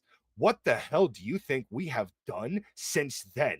Okay, we went from World War I and World War I's trench war into World War II's dogfights, and kind of an evolved version of trench wars into what the goddamn Vietnam War turned into, along with, a little bit of Korean War, and then eventually stepped into the Middle East wars. Pearl, once again, you are talking about something you clearly do not fucking know anything about, or you're manipulating the actual data to pretty much make everything seem like, oh yeah, no, this is actually 100% accurate. Pearl is completely correct. No, bitch, you're leaving bits of information out, and you are fucking it up for the rest of us. Those men most likely have a severe fucking problem. So much PTSD that it made things really difficult for them to just get back to a normal fucking life. They probably have night terrors that keep them up at night, and they have to go to family court just to basically make things all right. And they most likely fucking killed themselves because they couldn't fucking cope. It happens. I've seen it happen. I know a lot of soldiers. I know a lot of horror stories. Are there actual stories of women being completely horrible to their fucking husbands when they come home? Absolutely. Is it 70% of them? No. Get your fucking facts straight, you stupid bitch. As Ishtar states, she's manipulating the data. Yes, absolutely. She is manipulating the data. She is omitting pieces of the data. I think her 10 minutes is almost up. Children in a way that sets up their children for failure. Single mother homes account for 63% of youth suicides, 90% of the homeless and runaways, and the majority of school shooters, where single father homes fare similar to two parents homes. I personally have interviewed men who had to watch a mother try to transition their kid, and I had one case where a mother's new boyfriend had accusations of being a pedophile, and there was nothing the man could do. Let's go over this again. The upside is that men get a woman who has slept with at least 4 other men and maybe 2 children out of the deal. On average, the woman will be 170 pounds and 5'3". Odds are she at least likely has 1 tattoo, some debt, and maybe even a previous child in tow. The downside is you can lose half your assets, your children, your reputation, homelessness, and you can be put on child support, alimony, and even thrown in jail. Personally, I would never sign a business deal that encourages that kind of risk. But for whatever reason, men are encouraged to sign a business deal that does. Okay. You literally finished with 1 second to spare. You crushed that. Well done. Thank you. For someone who's not used to time debates, you did really well. Okay. Trent, whenever you're ready, I'll click the 10-minute mark. Excuse me. All right. Well, Pearl has the burden of showing that marriage is a bad deal for men, and all I have to do is show that she hasn't made her case. And notice in Pearl's opening statement, she never cites a study of married men in general to see whether they think marriage is a bad deal. So to show that she's wrong, I'm going to point out 3 fallacies that Pearl makes in her arguments. So first, there's the wrong target fallacy. For example, Pearl talks about how marriage is a bad deal because men are sometimes mistreated in child custody cases. That's not unique to marriage. If you cohabit or even just hook up with a woman, you can still father a child and deal with custody issues. However, marriage makes a man the presumed father of the child with natural rights unmarried fathers don't have, even though unmarried fathers can still be liable to pay child support. The children of unmarried... Also facts in that one. Yeah, I'm not really hearing anything incorrect with what this guy is actually saying. Like, he is basically pointing out that are things perfect? No, but it's not as fucking horrible as Pearl likes to make it sound. Men are 10 times more likely to be aborted. And if the child does survive the pregnancy, he's 3 to 6 times more likely to live in poverty. The hazards of unmarried, much less for married men. Another wrong target is women themselves. Pearl says marriage is bad for men because modern women are worse than previous generations of women. But that says nothing about marriage. If modern women are good enough for hookups that can result in children, or cohabiting relationships that superficially feel like marriage, but are far more likely to fail, then modern women are good enough for marriage, which has less harms for men. And Pearl can't use these stats to dunk on women because men are also worse than previous generations. Modern men are just as promiscuous and are even more overweight than modern women. A 2019 Experience study found that men carry... God damn, is that true? Dude, so when we grew up, all right, like fucking 80s baby, fucking 90s kid, all that stuff, right? Doesn't really matter what. I went through the 80s, I went through the 90s, and went through the 2000s. Do you know what I actually noticed? Men in our generations were pretty fucking tough, but also kind of little bitches. The ones that came after us, however, the ones that were born in the late 90s and the early 2000s, calling them a girl was a little too accurate at times. I was gonna say they're actual bitches. Yes, like you could see the baby face personas that were going on in like the 90s and stuff, but you know, we had just gotten into puberty, we were going through high school, whatever the fucking case was. But then the generations that kept coming up behind us, the ones that were born in the late 90s, the early 2000s, I don't know what the fuck happened, what was in the water, but all of a sudden it was like we turned into Saigon in the 60s. There were ladyboys all over the fucking place. And I'm like, what happened? What's going on? Metrosexuality was a massive thing in the early 2000s. People forget this. There were man whores going all over the place. For fuck's sake, Hassan Piker started his YouTube career as a fucking man whore. Yes, he did.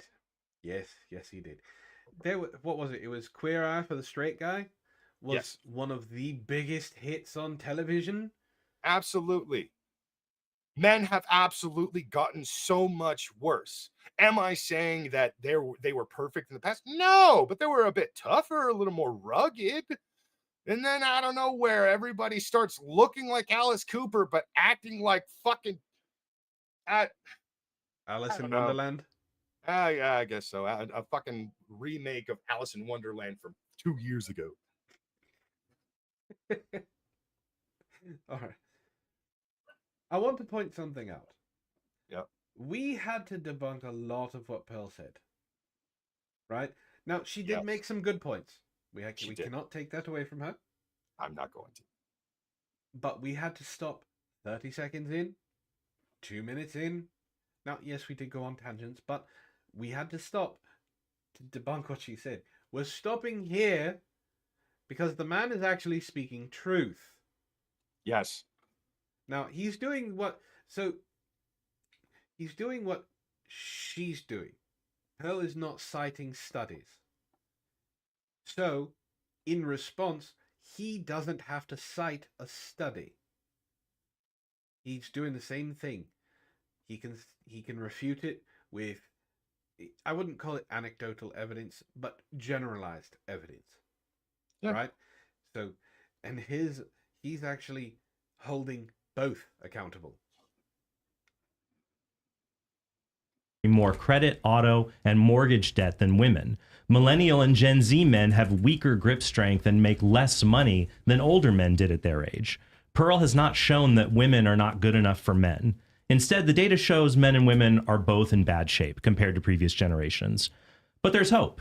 Marriage is the best way for men and women to mature together and bring out the best in one another. Second, there's the anecdote fallacy. One sad story about a marriage does not show marriage itself is bad, because for every sad story Pearl can bring up, I can statistically bring up 2 to 3 good stories about happy marriages. And there are many stories about sad, sick, lonely men who never marry. Pearl cannot prove her case with anecdotes. She needs actual data that proves married men are worse off than unmarried men, but no such data exists. Even marriage skeptics will only argue at best that marriage doesn't increase happiness. They all agree that men who marry are better off concerning health, wealth, and happiness than men who never marry. If Pearl can't provide peer-reviewed data to prove otherwise, then her case fails. Third, there's the comparison fallacy. Instead of stories involving the risks of marriage, Pearl often at times just points to the risks of marriage itself and says that's a good enough reason to not marry. She says, just as you wouldn't fly on a plane that has a 5% chance of crashing, you shouldn't get married, even if it has similar low odds of divorcing. But if you look at the worst outcomes of one choice while ignoring the worst outcomes of another choice, that's the comparison fallacy. It's like someone who thinks driving is safer than flying because they only read a bunch of stories about plane crashes and never think about car crashes. I have been saying that about Pearl since I ran into the stupid bitch. She focuses, her, Fresh and Fit, all of the fucking red pill idiots, they focus on one specific type. I have pointed it out multiple times. They focus on hookup culture. They focus on club culture. They don't focus on dating and courting.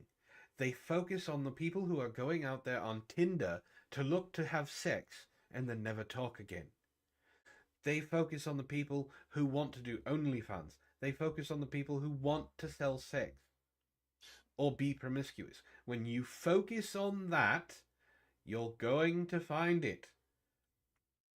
Oh god, this was an example from a long time ago from a Proper Villains episode. We were talking about sexism. Oh, right. And I said that if you look for it, you can find it. I can make an argument for Jaws being a sexist movie because the first attack was on a woman. The director, Steven Spielberg, decided to make it not only a woman, but a naked woman, and have her suffer the most painful death we see in the movie because he hates women. The second death, which is the little boy, well, it could have been a little boy or a little girl. And it was all to show that the mother needed to suffer. Steven Spielberg is sexist because Jaws, the shark, killed that boy. He made the shark kill the boy to make the mother suffer. For every 20 OnlyFans girls that you will probably see in some podcast or video on YouTube that goes viral, there are 2,000 women in that area that are not participating in OnlyFans and actually look down on OnlyFans. Some of them probably don't actually care if you have an OnlyFans, but they will not participate themselves. I have had red pills tell me that they can't find a woman who doesn't have OnlyFans. So I had to actually bust down the stats for them. There are only 2 million OnlyFans accounts. If you want to steel man this, let's say only a half of those are adult content creator accounts. Because there are other accounts on OnlyFans that aren't adult content creators. Yeah. That means that 1 million women, and that is worldwide, have OnlyFans. That is less than 1%. And you can't find a woman who doesn't have an OnlyFans? Maybe get off Twitter. Can't find a woman that doesn't have an OnlyFans. Okay, well, I mean, she's taken, but the redheaded libertarian doesn't have an OnlyFans. There's a ton. Melanie Mack is single, but she also doesn't have an OnlyFans. That's my point. They're not looking for women who don't have OnlyFans. They're looking for the women who do. Exactly. If all you ever do is go onto dating sites to find your next girlfriend or your next screw, guess what you're probably going to see? Link in bio. Yes. And I know they're going to bring, and then they bring up all the porn bots and things like that. They're bots. They're bots. It's not people. Well, some of them are actually being controlled by people, but basically it's under an algorithm where they are essentially typing out what these fucking idiots are actually putting out there and shit. So the bots are technically controlled by people, but it's like some guy in fucking Bangalore, India. Yeah. Ishtar says it perfectly. If you get off OnlyFans, you'll stop finding women who are on OnlyFans. Very true. I actually follow quite a lot of conservative women on social media. Do you know what I also follow? A lot of liberal women on fucking social media. Half of maybe actually less than that are actually women that might have an OnlyFans or do have an OnlyFans, but I was following them before they ever had that shit. So it doesn't fucking matter. Like, yes, do I follow some women that have OnlyFans? Yeah, absolutely I do. But I follow more women that don't. Believe me, I You know appreciate plenty of them. appreciate you retweeting the women that have OnlyFans. Of course you do. Especially my friend up in Washington, who just so happens to be a bikini barista. Recently, I got chewed out because somebody was trying to say I was standing on some sort of moral high ground, but it was for a topic that had nothing to do with me retweeting my friends. And I pointed out that's my friend, though. I support her business. Even if Yeah. I don't agree with it, I still support her. What the fuck is wrong with you? I think Ray says you also follow that woman who keeps posting sexy photos, and I thank you for retweeting her posts. I think he's talking about Kiwi. Yeah, that's, yep. Yeah, I definitely follow Kiwi. Again, was following her well before she ever had an OnlyFans. All right. Of course, flying is far safer than driving, and marriage is less risky than non-marriage. You cannot compare the best outcomes of non-marriage to the worst outcomes of marriage. To be fair, you must compare the typical outcomes in both cases, be it flying versus driving or marriage versus non-marriage. And Pearl exaggerates the harms of marriage and ignores the harms of not marrying. For example, Exactly. according to the National Center for Family and Marriage Research, the median length of all marriages is not 7 to 8 years, as Pearl often claims. That's the length of marriages that end in divorce, not all marriages. The median length for all marriages is 21 years. And the divorce rate is closer to 35%, not 50%. See? 50% was a future projection from the 80s that has since been falsified. In fact, we are now seeing the lowest divorce rates since 1970. About 14 divorces per 1,000 married women. For weekly churchgoers, the divorce rate is half the average rate. Also, just because 35% of marriages end in divorce, that doesn't mean you have a 1 in 3 chance of absolute misery. Divorce sucks, but people typically survive it intact. In fact, men do better than women after divorce. Men's income increases by 20% on average, while women are twice as likely to fall into poverty after divorce. Alimony. You hear that? You bitches keep draining my bank account. I'm sorry, I had to make the joke. Men's bank accounts get larger, but that's because they're not being trained every week. True. Continue. Is only paid out in less than 10% of divorces. And according to the US Census Bureau, the average child support payment is $441 a month, of which only 60% usually ends up getting paid.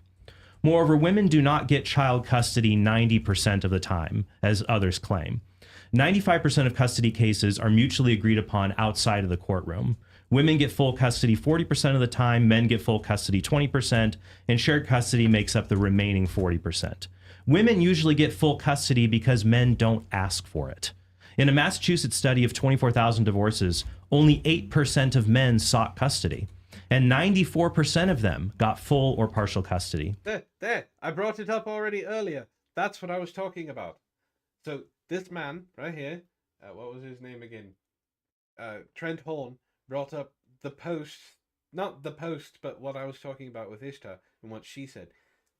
95% of men, when they fought for custody, get custody, but only 8% of the time. That means there are 92% of divorced men out there who just decided to fuck off. Yeah. Especially, like, I think that rate is even more insidious when you actually consider what age the divorce is actually happening for both parties. So the younger the man is, the less likely he wants the kid around.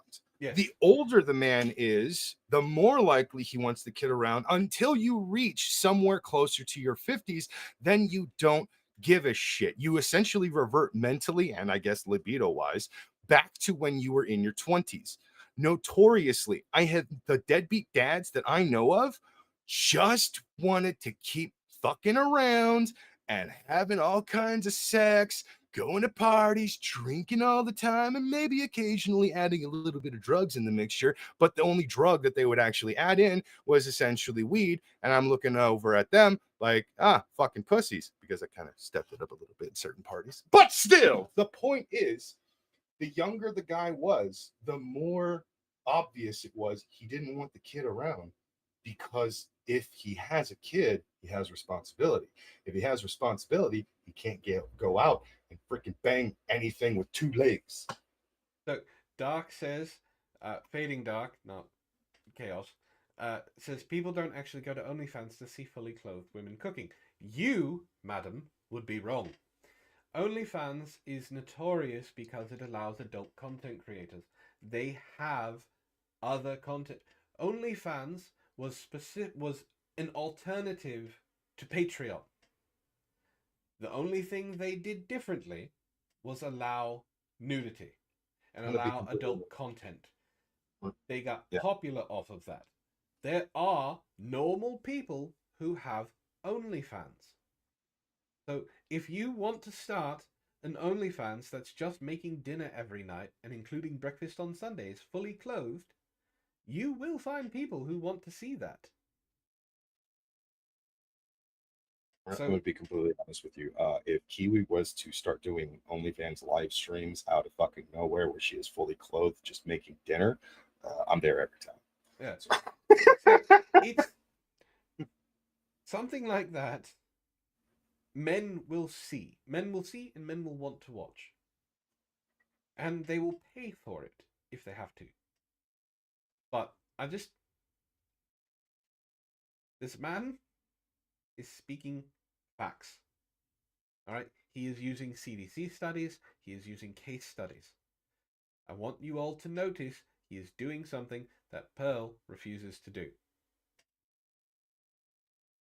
Finally, a 2006 study in the Journal of Epidemiology and Community Health showed that while divorced men were 27% more likely to die prematurely, 58% of never married men were more likely to die early. Never married men risk growing older and having few or no social connections. Pearl can tell lots of horror stories, apparently, about men going through messy divorces. And my wife, who is a registered nurse, can tell you all kinds of horror stories about men dying alone in the hospital, spending every day by themselves, staring at the same blotch on the ceiling because they had no one to ever come and visit them. Now, some men desire marriage and are unable to find a wife, which is tragic. But rejecting marriage out of fear is like the person who refuses to go to the hospital because he worries about medical errors, but doesn't think about people dying at home from easily treatable illnesses. The comparison fallacy once again. That's probably why 65% of divorced men get remarried. 93% of men say they would marry their spouse again if they could do marriage over. If Pearl is right, as she said in the past, that marriage is a death sentence for men, then why do most men voluntarily go back to death row after they've been released, i.e. divorced? Well, it's because these men correctly identify what Pearl has failed to grasp. Marriage is not bad for men. It's not a bad deal for men. In fact, marriage is typically a good deal for men. It's no wonder God told Adam in the book of Genesis it's not good for man to be alone, and so he made Eve to remedy this problem. Now, to make it clear, it is a lie that half of all marriages end in divorce. The truth is that most marriages last a lifetime, and 80 to 90% of them identify as happy. A Gallup survey conducted between 2008 and 2020 of 800,000 adults showed that married people rate their well-being 12 to 17 points higher than unmarried people. Hey, Brockus.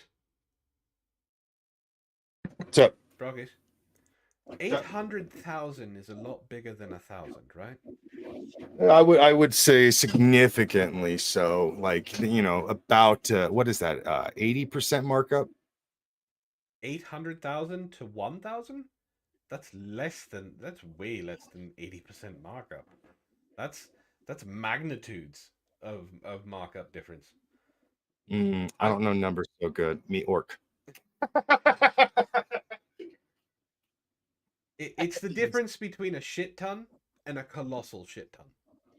No, that's understandable. No, yes. 800,000 versus 1,000 is a massive fucking difference, because 800,000 is getting into 1 million fucking territory. You are not that far away from a goal that people have had since that number was created. But 1,000, you're barely getting out of the little leagues. You fucking kidding me? Yeah, I'm gonna believe the study that has 800,000 people volunteering for it rather than Pearl's anecdotal 1,000 Yeah. people. I'm going to be completely straight up with you people right now, okay? Let me just say that one side is saying marriage is a trap for men, blah, blah, blah, all this and that, right? If for some fucking miracle, I actually met Kiwi in person, we hit it off, and she genuinely took an interest in me to the point where marriage was on the table, I would go with it every single time, even if it didn't actually work out. I'm not the breadwinner in that scenario, but god damn it, who would pass up the opportunity to actually at least be with someone that they may have a crush on, or someone that is actually financially stable, attractive, and seems really fucking loyal? At least that's my perspective. We could, instead of marriage, we could take this down to. Oh, Fading Dark said it's 0.125% of 800,000. I'm gonna go with the 800,000 number. We can boil down even more from marriage. Pearl likes to say that marriage is bad for men. Well, dating is bad for men in that aspect. Now, there are legal ramifications for marriage, but as Trent Horn pointed out, being in a long-term relationship with someone not married also is detrimental. If you are a serial dater, I don't remember. I think this was HBO's Real Sex. Do you remember those?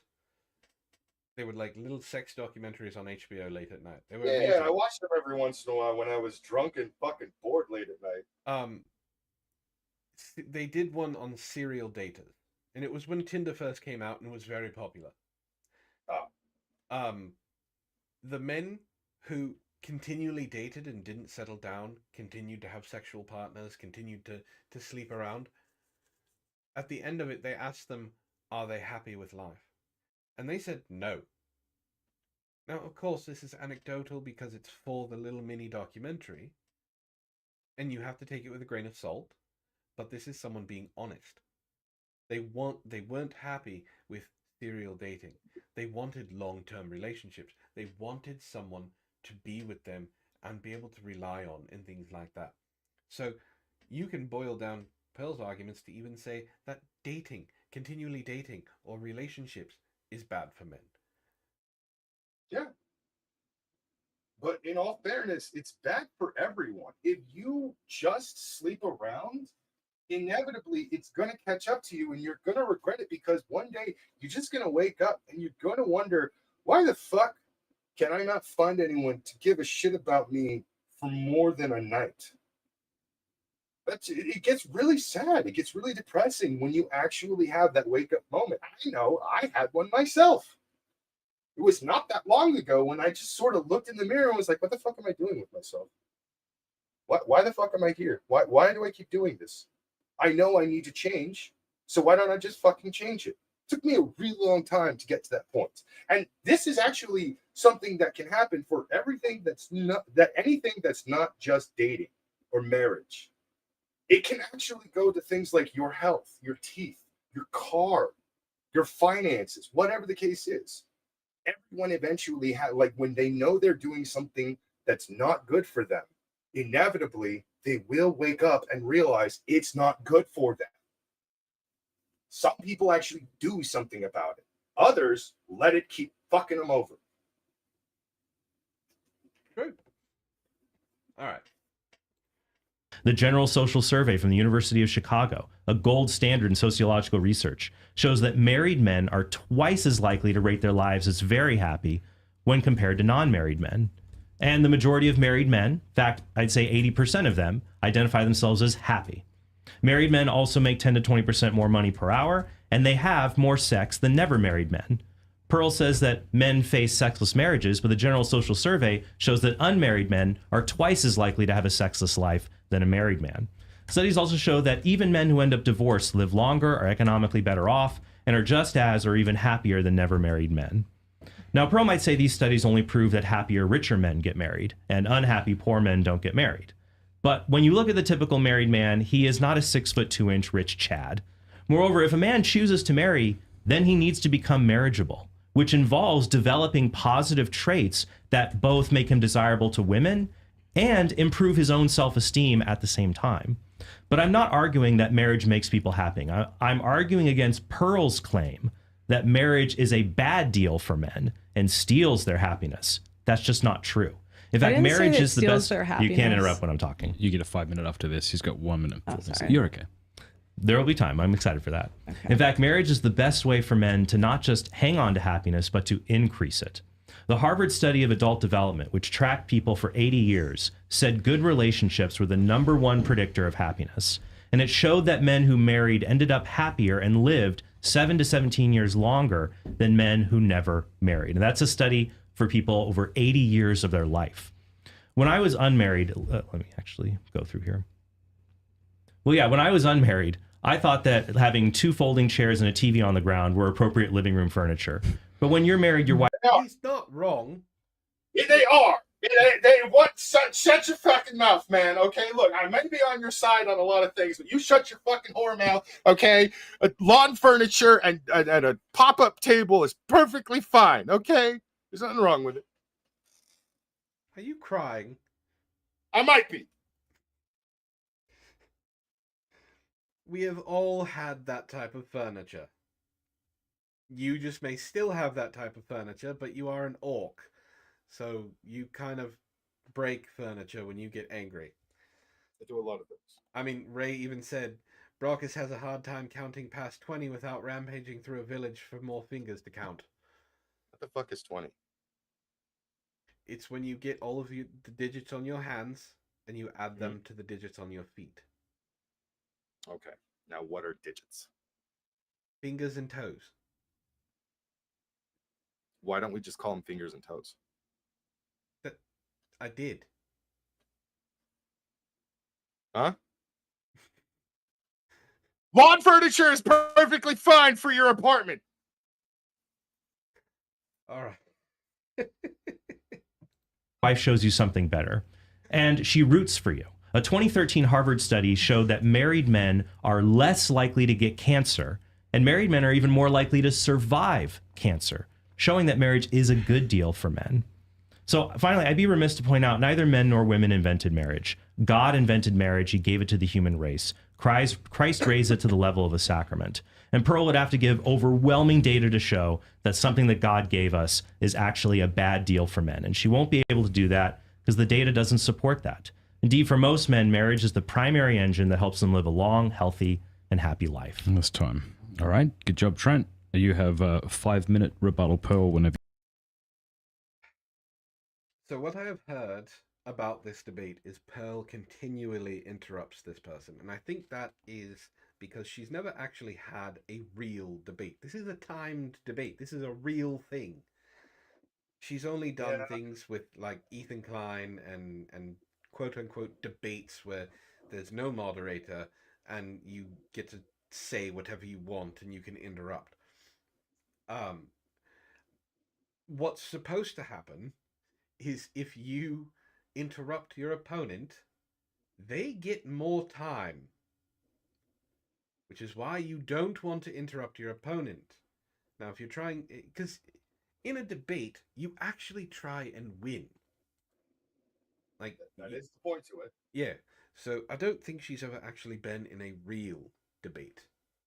No, none of them have. Most of the YouTube red pill people, the influencers online, with the exception of partially Destiny, most of the people we hear about having these debates, like Hassan Pike or fucking Pearl or Vaush, fuckface and shit stain, Vaush, all these people, right? Like all of these fucking people, none of them have ever actually really stepped into a debate arena. They have never actually followed real debate rules, but they will consistently do the thing. Debate me, bro. Debate me, bro. Debate me, bro. Debate me, bro. Look at Hassan.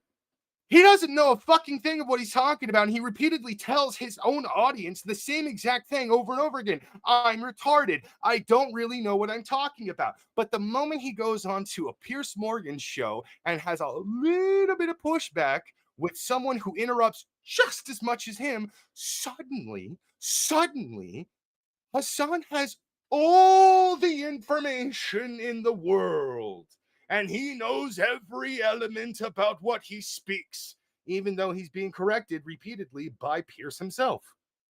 And it's fucking pathetic. It's one of the reasons why I can't stand watching these videos from people. If I hear Pearl is having a debate, I'm not gonna watch it because I fucking lose my goddamn mind the entire fucking time. If I hear Hassan is gonna have a debate, I can't watch it because I will lose my shit. Except I had debate with, I had to watch that. That was fun. All right. Really fucking destroyed him. I am glad I brought you on to watch this debate. You do know I enjoy torturing you. Yes, unfortunately. It all stems from the video you sent me a long time ago that broke my brain. I am continually now going to torment you for that. Which video was that? The one with the weird Japanese movie with the belly button thing. That broke your brain? I mean, it broke mine, but yeah. Yes. So? You sent it. And then Uh-huh. you sent me the fart video. Yes. So thus I bring you on here to make you watch debates. Oh, you bastard.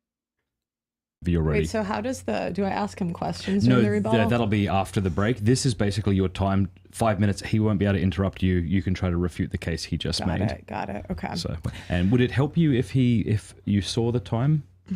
Yeah, sure. Do you mind putting that there? Just I didn't know that was there. Yeah, that's his phone. But whenever you're ready. Okay. 1 second.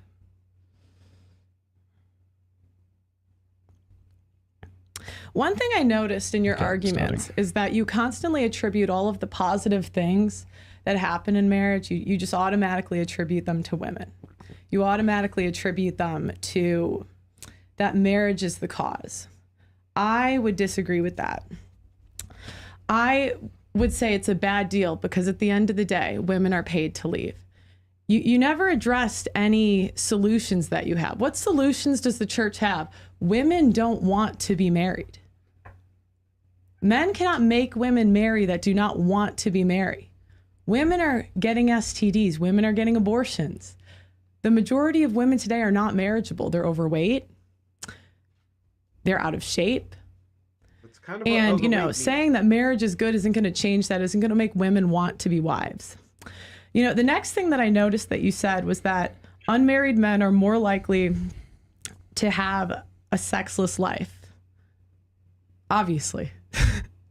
Obviously. Men that cannot attract women obviously are not, duh. And you never address that men are 9 times more likely to commit suicide after marriage.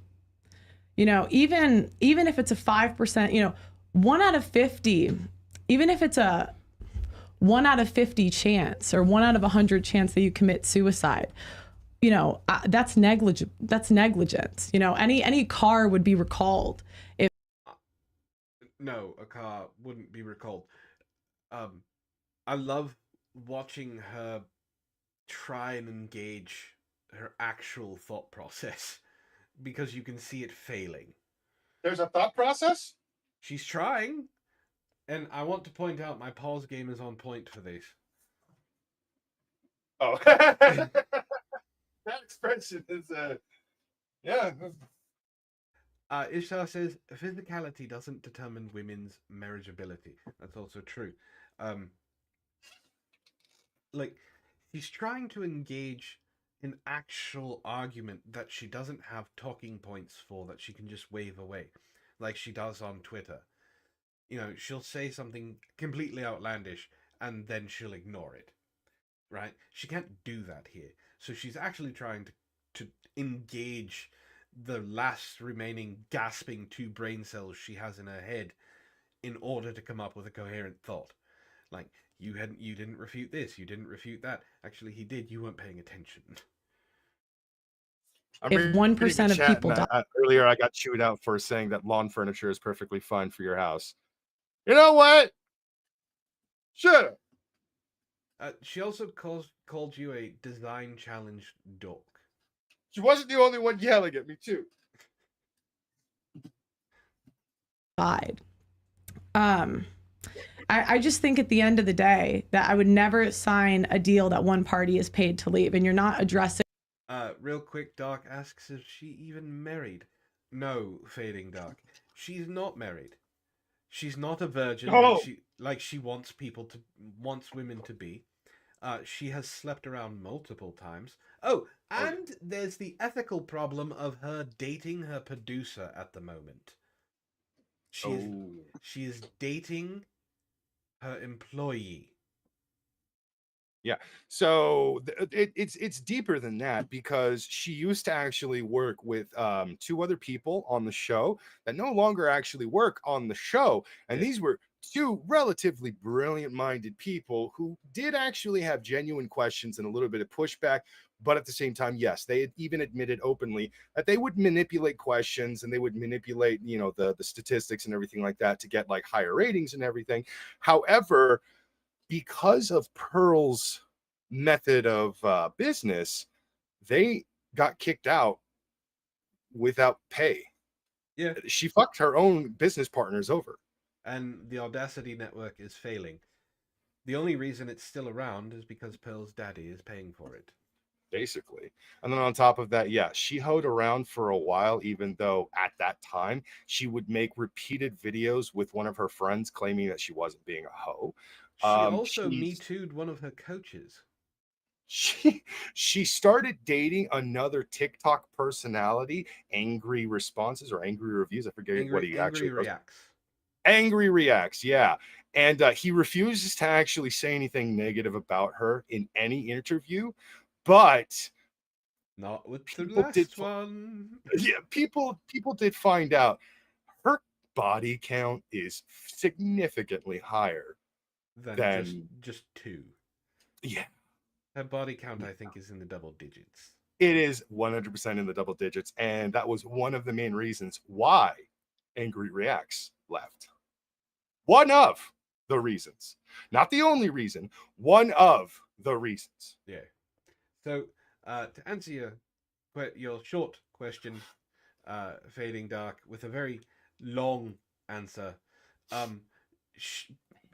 Pearl is one of the biggest hypocrites and charlatans and grifters on Twitter and YouTube and basically all social media. Mm-hmm. The lack of quality of women that are on the market today. Men cannot make women want to be wives.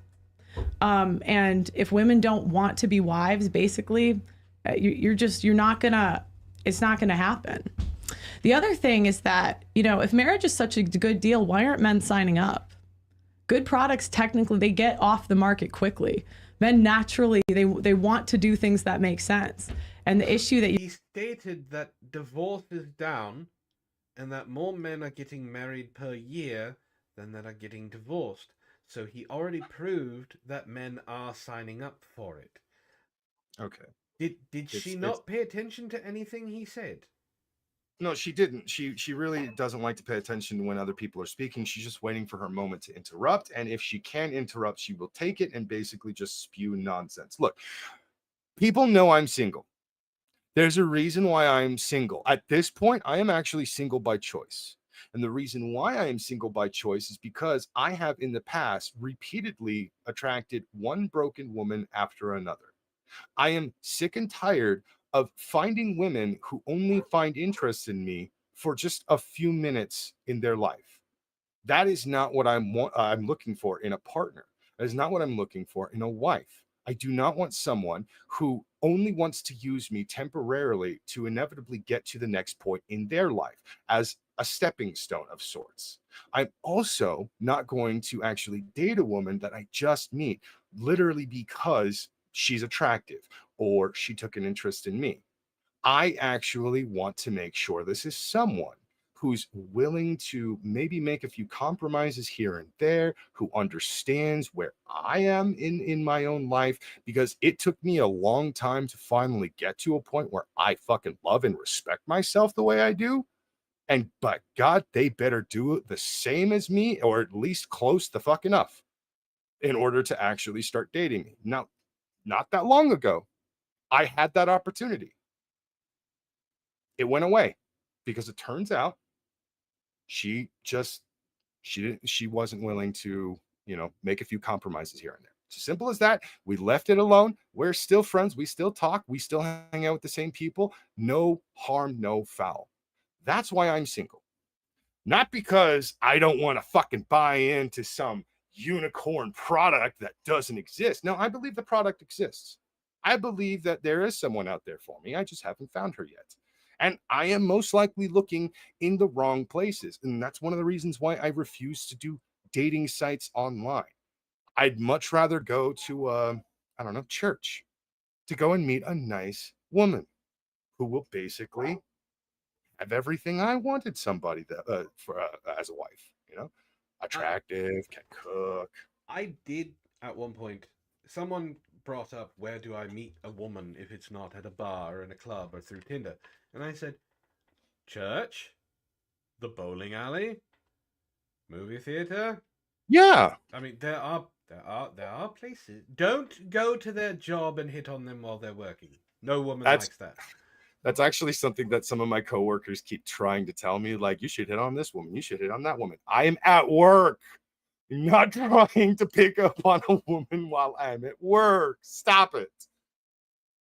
Yeah, it's like there are places. One, the reason they can't do it is because they have zero game. And two, it's kind of it takes courage to go up and talk to a perfect stranger, especially if you find them attractive. Like, James, Matt's best friend James. You've met him. I've met him. James is one of the bravest fucking men I've ever met. He will go up to complete random strangers and try and pick them up. Like he's doing what he has zero game, but he's still doing it. Oh yeah. Like you have to get your brain out of the mindset of I can only pick women up at the places that movies and television and influencers tell me that I can pick women up. You have to look for the places. Go to church, like you said. Go. Ishtar said bookstores. Oh, that's a good place. Yeah. Go to places where the women are. Yeah. Now, despite the stigma, there are plenty of women at comic book shops and hobby shops. Now, you might not find a princess among them. Some of them more like a rhinoceros, but they exist. They're there. The point I'm trying to make is that a lot of places you think you might not be able to find a nice girl to actually talk to and date and possibly even marry. Ironically, they're right there. Sometimes if you want a tomboy, go to the mall. Yes. If you want a tomboy, they are so fucking easy to find. Just figure out what is like the most boy thing to do. And maybe she's there, shoving her fist down a catfish's throat. Yeah, I saw that video too. Everybody wants her, and anyone trying to say otherwise is fucking lying through their teeth. All right, let's continue on with Pearl trying to engage her brain. You're gonna get is that again, the quality of women is lower than ever before. The cost of marriage is higher than ever before, and until that changes, until some of the laws change, it is just not a good deal for men.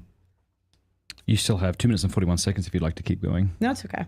Okay. That's because she can't think of anything else. So you have a 5-minute rebuttal, Trent, whenever you want to begin. Sure. And if you want that, you're welcome.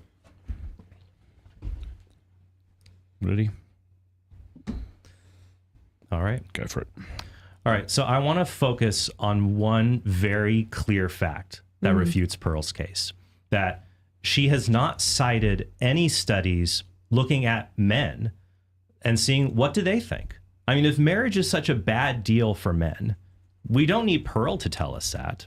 Why don't we just ask men themselves? ask married men, were you given a bad deal? Were you given a raw deal? You go online, you go to Amazon, you go to all other kinds of places, you can see people write product reviews and saying whether they got a bad deal out of something. And you should probably trust someone who actually tried the product and wrote a review instead of someone writing reviews about a product they've never tried before. And I've already shown the data that married men... That all right, that was subtle. I appreciate that. That was very subtle. He just punched Pearl in the face. Well, I mean, yeah. But no, he was pointing out, like, why don't we ask men? Well, I actually, once again, I gotta bring up Matt as an example here. I remember the stories that he told me about his first marriage, and I have witnessed his current one. There's a stark difference between the horror stories I've been told and what I have witnessed with my own eyes. Massive difference. Is Matt happy? Absolutely. I would say Matt is 100% happy. Probably not as happy as, like, when he had someone else to just, not you, talk about these things with. Because sometimes he just doesn't like to talk to you about those things. Well, he's a very private person. You're judgmental. I am not. How dare you? You have. I am. You know what? Just for that, I am judging you right now. I know what's behind you. Yeah, sure. It's gonna fall on you. Mm-hmm. Identify as being more happier than unmarried men. They live longer. They're healthier. So marriage is a good deal for them. It certainly isn't a bad deal for them. They get many benefits out of that. And Pearl has not refuted that. All she's been reduced to saying is that marriage is a bad deal for men because apparently women aren't worth marrying, which is just not true.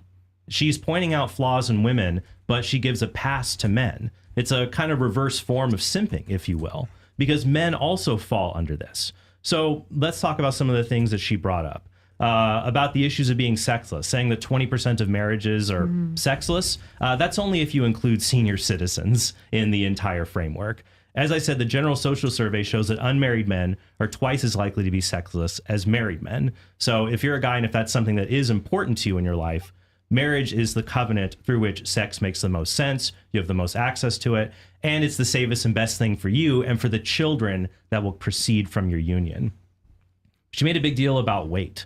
Women are overweight. Women gain 20 pounds in marriage. She's probably referring to the Gordon Larson 2009 study on that. But that same study showed that married men gain 30 pounds over the same period. Unmarried. He's going to argue, yes, but that's 30 pounds of muscle. No, it's 30 pounds on their ass. But I've been growing muscle and an ass. Yeah, but you're not married. I don't. Fuck you. We're talking about married men. Yeah, I know I've already said that I'm clearly not married, but, like, just outing me like that, dick. Would it make you feel better if I said I wanted to hang off of your muscle while you did like a curl? No, but you apologize to Pamela Henderson right now. No. Fine. Ishtar, I am not judgy. You stop. I know where you sleep.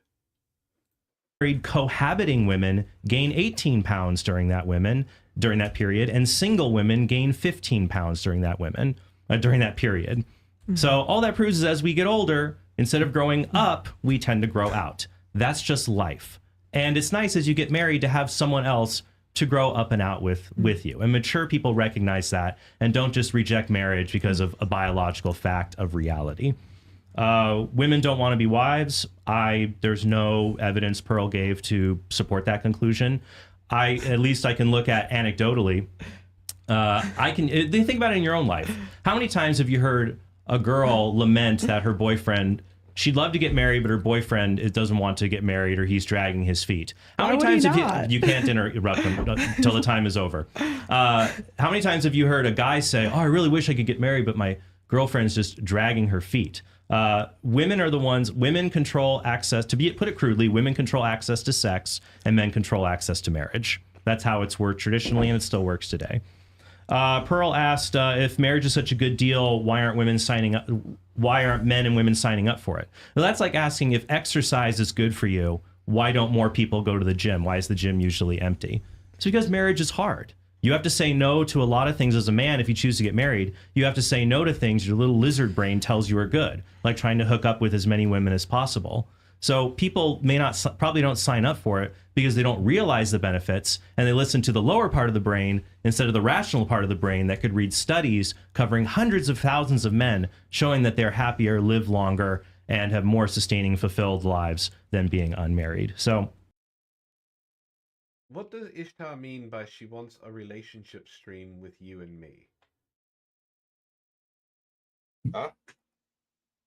Ishtar says, I want a relationship stream with Brockus and Antoine. What does that mean? Oh, this is the gay shit bullshit all over again. You remember that episode of South Park where everybody was shipping Butters and Tweak? No. Yeah, well, I mean, that's it. Oh, wait, no, it wasn't. It was Tweak and Craig. That was who it was. Yeah, it was Tweak and Craig. That one, yeah, I remember that, yeah. Yeah. And at the end of it, they're like, fine, if you want us to be together, we'll be together. And they kissed and everybody lost their shit. And they're like, you're not supposed to do that. Yeah, because it basically gave the fans what they wanted, and then the fans realized that's not what they wanted. They liked the idea of it. They didn't want it to really happen. What that episode basically proved is that peer pressure turned them gay. That, and they would address that later on in one of the COVID episodes, which was even more hilarious when you learned that, yeah, they kind of kept going with it, but they didn't have to. So it was just sort of hilarious because it was just a run-on joke at that point, but it was one that clearly made the point. Again, peer pressure turned two straight kids gay. That's fair. She says she wants to listen to us have a relationship advice / Ask Annie type stream. Oh, fuck. No, I think that would be terrible. I'm going to lead so many people down the wrong path. Yes, but you see, all I'm going to do, you give them the bad advice and then I give them the good advice. I'm going to tell them to drink and do drugs, and it's not something they should do because I'm basically like, look, where I got to where I am by doing drugs and drinking lots of alcohol. You want to be just like me, little kid? Huh? You want to be a failure too? Moving on. Some of the things that, when Pearl brings up, that divorced men are 9 times more likely to commit suicide. She's probably referring to the Kipawosa 2003 study.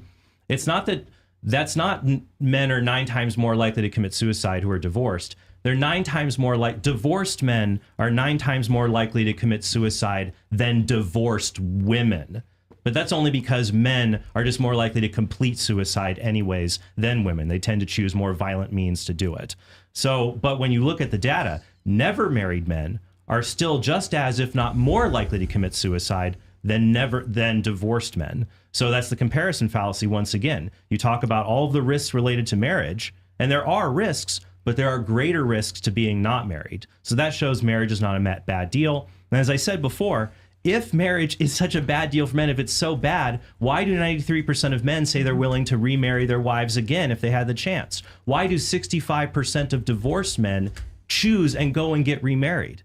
It's because they recognize maybe someone wasn't right for them, but marriage was still right for them. All right. Yeah. So we're going to take a quick break, and then when we come back, we're going to have cross-examination, and Pearl, you'll have 20 minutes to drill Trent with questions, follow up whatever you want to follow up on, and then Trent, you'll have 20 minutes. So if you're watching right now, please stick around. Let us know how you think this debate is going in the live chat, and we'll be right back. I want to tell you about a core... Back to the husband, because I'm asking about the channel so we can keep bringing great guests. Sorry, I'm not going to... I'm skipping their ads.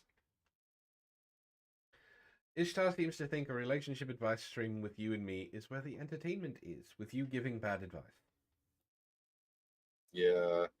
I mean, I'm not going to try to actually give people bad advice. I'm basically just going to explain what not to do because of my own experience. Like, hey, kids, don't go around sleeping with a bunch of floozes because the floozes is going to do nothing but break your heart and maybe your teeth if you ain't paying attention.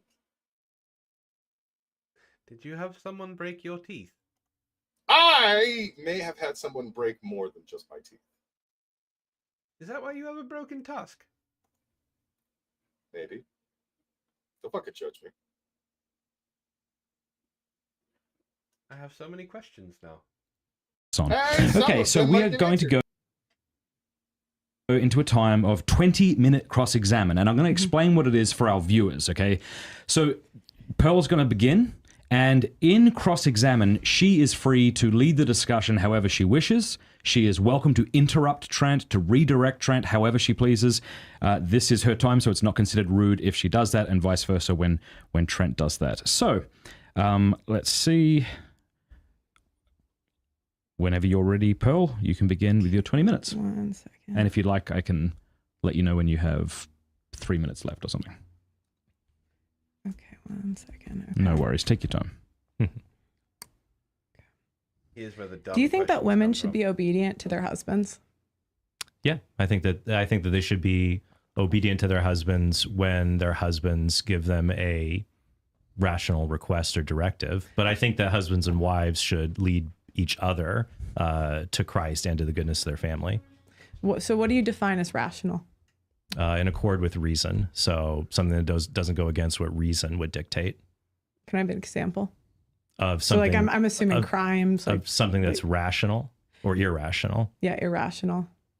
Yeah, if a husband says Like that- obviously no crimes, right? yeah, or if a husband says, you know, I want you to lose a massive amount of weight, for example, that would put someone's. If your husband wants you to do something to change your body that would put your health at risk, I would say that's irrational. Okay, but a normal amount of weight would be fine. I would say Right. I would say I think it's fine for husbands and wives to want each other to be healthy, but it's very quickly that if a husband or a wife asks for a person to be of a certain weight, that can easily be more of it out of a desire for vanity than for the other person's well-being. But what about health? What about health? I think it's Yeah. I think it's good for husbands and wives to want each other to be healthy. No, but I'm asking the husband. Why do you always bring it back to the husband? Because I'm asking about the wife. I didn't ask you about the husband. Because I'm So saying I'm saying for the husband, can he ask that his wife stays a certain weight? Is that rational? it's rational for him to ask her to be healthy, but staying at a certain weight your entire life, that's not necessarily going to be healthy. Like saying, oh, I want you to always be 120 pounds. Like, hey, I got pregnant. Oh, I'm kind of getting past that now. I don't like that. That would be irrational. He would not be allowed to do that under your thought. I think it would be insane if a man said that his wife needs to stay at a certain. Why? Why? Like, what's wrong with men having standards? What's wrong with that? There's a difference, Pearl. If you want demanding someone stay a certain weight, a woman staying a certain weight, even while she's pregnant. I know she's not that dumb. Okay, I'm hoping she's not that dumb. Yeah, I was gonna say, how do you know that? I'm hoping that she explains herself better. Because what it sounds like to me is she just said that a husband can demand his wife be 120 pounds even through pregnancy. No, that's not. Unless she is a literal midget who has weighed under 80 pounds her entire life, that ain't happening. Pearl, you do realize that that's absolutely, like, literally there was a joke in The Office where BJ Novak says some supermodels lose weight when they're pregnant. That shows that he's just an insane chauvinistic person. To demand that a wife stay at a certain weight, even though as you get older, you naturally gain weight. And especially when you get pregnant, you gain at least 9 pounds of weight. That would be insane to demand that someone stay at their certain weight. Women lose it all the time. I fail to see how any of this is relevant to marriage, by the way. Well, what I'm trying to understand is your mindset. So why can't men have standards in marriage? Because if you're saying that men can't have standards in their own marriage, like you're saying it's irrational for a guy to demand his wife stay a certain weight. Why? Why is that to stay wrong? a certain weight Why? during their entire marriage? Why? Why is that wrong? Because I've seen women do it. Would you like me to answer the question? Just go ahead. Okay.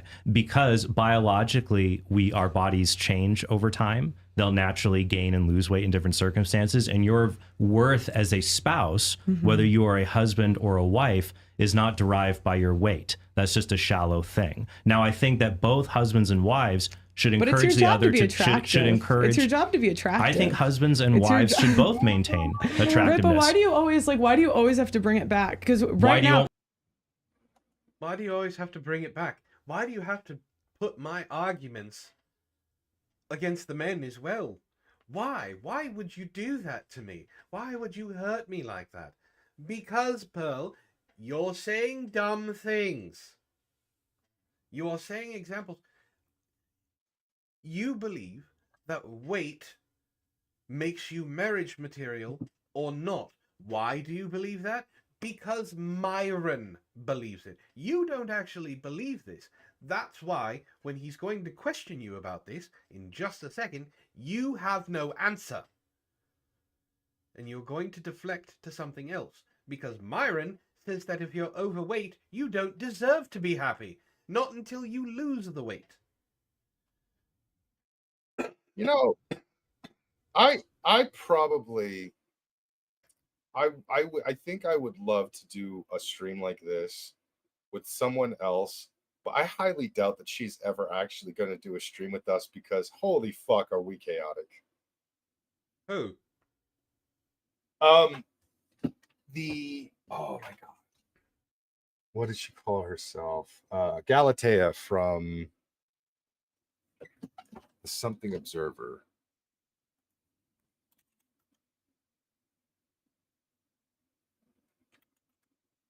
I have never heard of her. I actually told you about her not that long ago. You probably did. That doesn't mean I've paid attention to her. Do you remember telling me about Magog and how long it took me to actually start watching him? That is incredibly fair. Wait. Oh, The Authentic Observer. That is her YouTube channel. Her name is Galatea, and she makes long-winded essay videos basically debunking people, and her latest I guess you could say targets have actually been primarily the red pill community and a lot of the stuff that kind of encircles it. I was just thinking about it because like one of the red pillars is actually married, and I was just having this thought. I hope none of the red pill leaders at least, not only have kids, but also I hope none of them ever actually get married.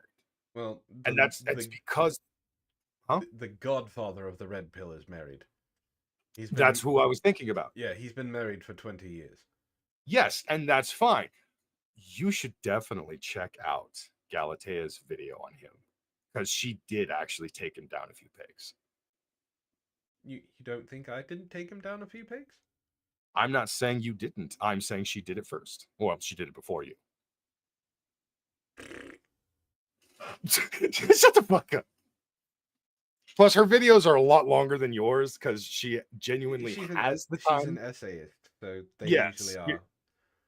You react. She has very well thought out, very long responses. It's like Cruel World, Happy Mind. I watched her video on Pearl. It was 2.5 hours long, and it was a deep dive and made me understand Pearl a little bit more.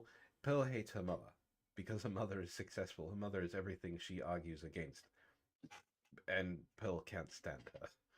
Yeah. Fading Dark says it isn't a spouse's job to be attractive. It's their job to be the best partner they can be while helping each other have the best and happiest lives they can. Yes, except Pearl believes this because she is shallow. She believes the same thing that everybody keeps saying it, and it's true. She's a pick-me. She needs the validation from the red pill men. If she doesn't get it, there's nothing that she has. Pearl straight out called her own followers idiots. Pearl did the one thing that Myron will never do, that Walter will never do, that Rolo will never do, that Sneeko will never do. She gave a definite definition of what she thinks a simp is. She made one mistake. And basically what she described was all of her followers. Pearl doesn't know what she's talking about. She just knows what she's being told.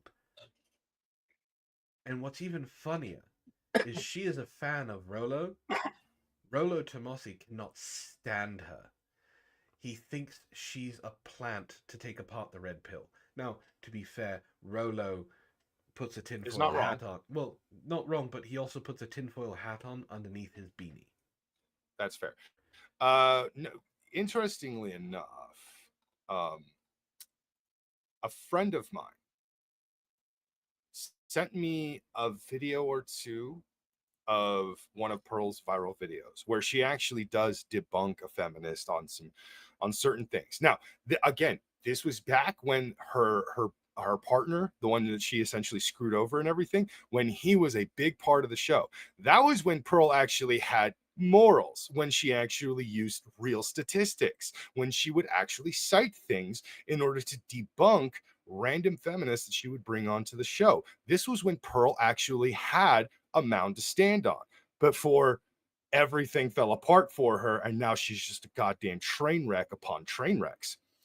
However, he sent me a couple of those viral videos, and my response to him was, I can't stand this woman because she's nothing more than a parrot that just regurgitates bullshit she hears from other retards in the same fucking community as her. He genuinely agreed and said, yeah, but her earlier videos, she was making really good points and really good strides. And I was like, you know what? I have to agree with you. She did make really good points at one point.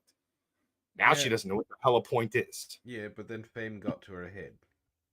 Oh, yeah, that's how it always goes. As soon as these people get just a little bit of fame, a little bit of money, all of a sudden, boom, they turn into the worst versions of themselves. You saw it with Hassan Piker. You saw it with Destiny. When they got a little bit more money, when they got a little bit more fame, they became the worst versions of themselves. For fuck's sake, when Destiny initially started out on his path of where he is now, he was a conservative.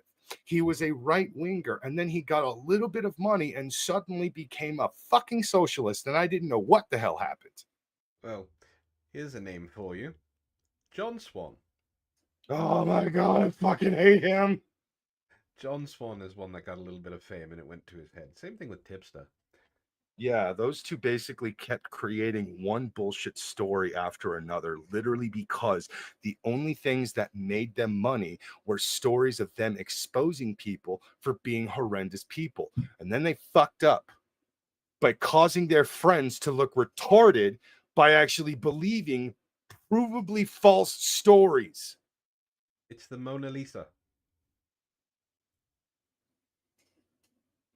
Oh, please tell me you remember that. What? John Swan arguing copyright law about the Mona Lisa. Oh, right. Yeah, no, he's fucking stupid on that one. Like, John Swan was retarded on everything copyright. He literally told his audience and other people's audiences that you could actually take a tape recorder, sneak a tape recorder into an actual screening and a recording of the Joe Rogan Experience. And the recording you have, the audio recording you have, if you have a camera, same thing. That's your legal property, even though everything in that room is owned by the Joe Rogan Experience and specifically Joe Rogan. Somehow you have the legal rights to the recording that you illegally created. Yes. So I want to get through her cross-examination and then we're going to have to call it quits for the night. That's completely fine. We can make a multiple parter of this one because, in all fairness, the first when hour. it was brought up, we're 20 minutes into a 5-minute fucking. We're 5 minutes in, and it's been 20 minutes. Like, that cracked me up. I was like, we might have to come back. Yeah, we can do that. All right. So let's get past the cross-examination, and then we'll stop it there, and we'll come back to this maybe next week. Maybe. Why do you only focus on women? Right now, because we're asking about the deal for men. So I'm looking at this from the man's point of view. What does the man get out of it? Is this a good deal? He gets even a even woman ask for an in-shape wife. He gets a woman he who's can't even say 120 Can I answer the question? pounds? Can I answer the question? I'm asking. Yeah, I'm asking. He gets a woman who's promised to stay with him, even though statistically he'll gain 30 or 40 pounds. And that because does she have the right? Women's job has far more of a job to be beautiful than men. You know, men's job is to protect and provide. So do women like, have a right what is wrong with a man asking that she stays a certain weight? Because it's shallow. It's fine to ask someone to be healthy, and it's fine to encourage your spouse to maintain attractiveness, not to just let yourself go. But that's the same for husbands and wives. Neither should just let themselves go. But at the same time, each one should be merciful, knowing that time and age come for all of us. The reason that the obesity, I've looked that up before, the reason that the men are more overweight than women is because you don't look at visceral fat. So like when men are very high, like muscle percentage, they're still considered overweight more so than women. So a more accurate way to look at that is visceral fat. And women have higher rates of visceral fat than men. So actually women are more, and if you look at extreme obesity, women are more obese. Yeah. So yeah, so I don't know why you're like kind of lying with that stat, trying to act like men are equally obese. They're not. Well, men are still overweight, but that still doesn't show none of that shows marriage is a bad deal for men. Next question, should men marry women that have had abortions? Should men marry women that have had abortions? Should men marry women that have had abortions? I wouldn't say it's a deal breaker. Should men marry women with STDs? I wouldn't say. Here, a quarter of women have herpes. Should men marry them? I'm going to answer. Okay, go ahead. I would like to answer your question. I would say just as it is not a disqualifier for if a man facilitated an abortion, and 90% so for every woman who chooses to get an abortion, 90% of the time, the man is actively or passively supporting it. So just as it's not a deal breaker for a woman. I'm asking for the future man. I'm not saying that he asked her to abort this is another man's kid. She's had an abortion. No, what I'm saying is I'm applying an equal standard here. So I would say that it is not a deal breaker for a man to marry a woman who's had an abortion, just like it's not a deal breaker for a woman to marry a man who had facilitated an abortion. Should men marry women that have slept with over 10 men? Should they marry someone who's slept with over 10 men? I would say that when you have more sexual partners, that's definitely that's something that's concerning. That could be a red flag. So you would say no? But that doesn't apply. I'm not going to say that someone is unmarriageable because of one particular trait. What about porn? Okay, what about porn? women that have participated in porn? Should men marry women that have participated in porn? I would say that that's definitely a red flag, but it is not it's not a deal breaker. Do you have a son? Can I answer the questions, Pearl? Because you can keep asking questions and I'll never answer because them. It just would be easier if I got a yes or no. You're not asking yes or no questions, you're asking loaded questions because you want to get a gotcha. You want to use this as a viral clip. This person thinks that it's okay to marry porn stars. This person says it's okay to marry a woman who has a body count higher than 10. You're not. I just want to point out that fucking they have been saying certain women have been doing porn. You remember that goddamn your conservative dad beer calendar incident? Oh yeah. Somebody I like and respect actually said that was essentially akin to porn. It's practically like OnlyFans, blah blah blah. And I'm like, have you seen? I'm gonna let you. She has clearly, but I'm like, I'm gonna let this one slide because everybody's entitled to their ridiculously horrible opinions and thoughts. That's fine. You can have those. I'm not gonna fight back a lot of people on this, but I have seen raunchier calendars in a mechanics workshop dating back to the 70s, for fuck's sake. Like, come on. Yeah. Come the fuck on. Everyone has seen raunchier calendars than what was presented to us.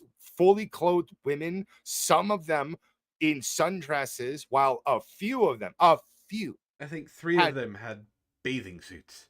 Not bikinis, bikini tops, one pieces, on stuff like that. And I'm like, one of them's a fucking swimmer. You would have seen her actually in a bathing suit at one point if you watched the goddamn Olympics, you fucking morons. What the fuck is wrong with you? I was so fucking infuriated because people nowadays, the purity tests have gotten so extreme that a woman in a bikini top is now considered porn.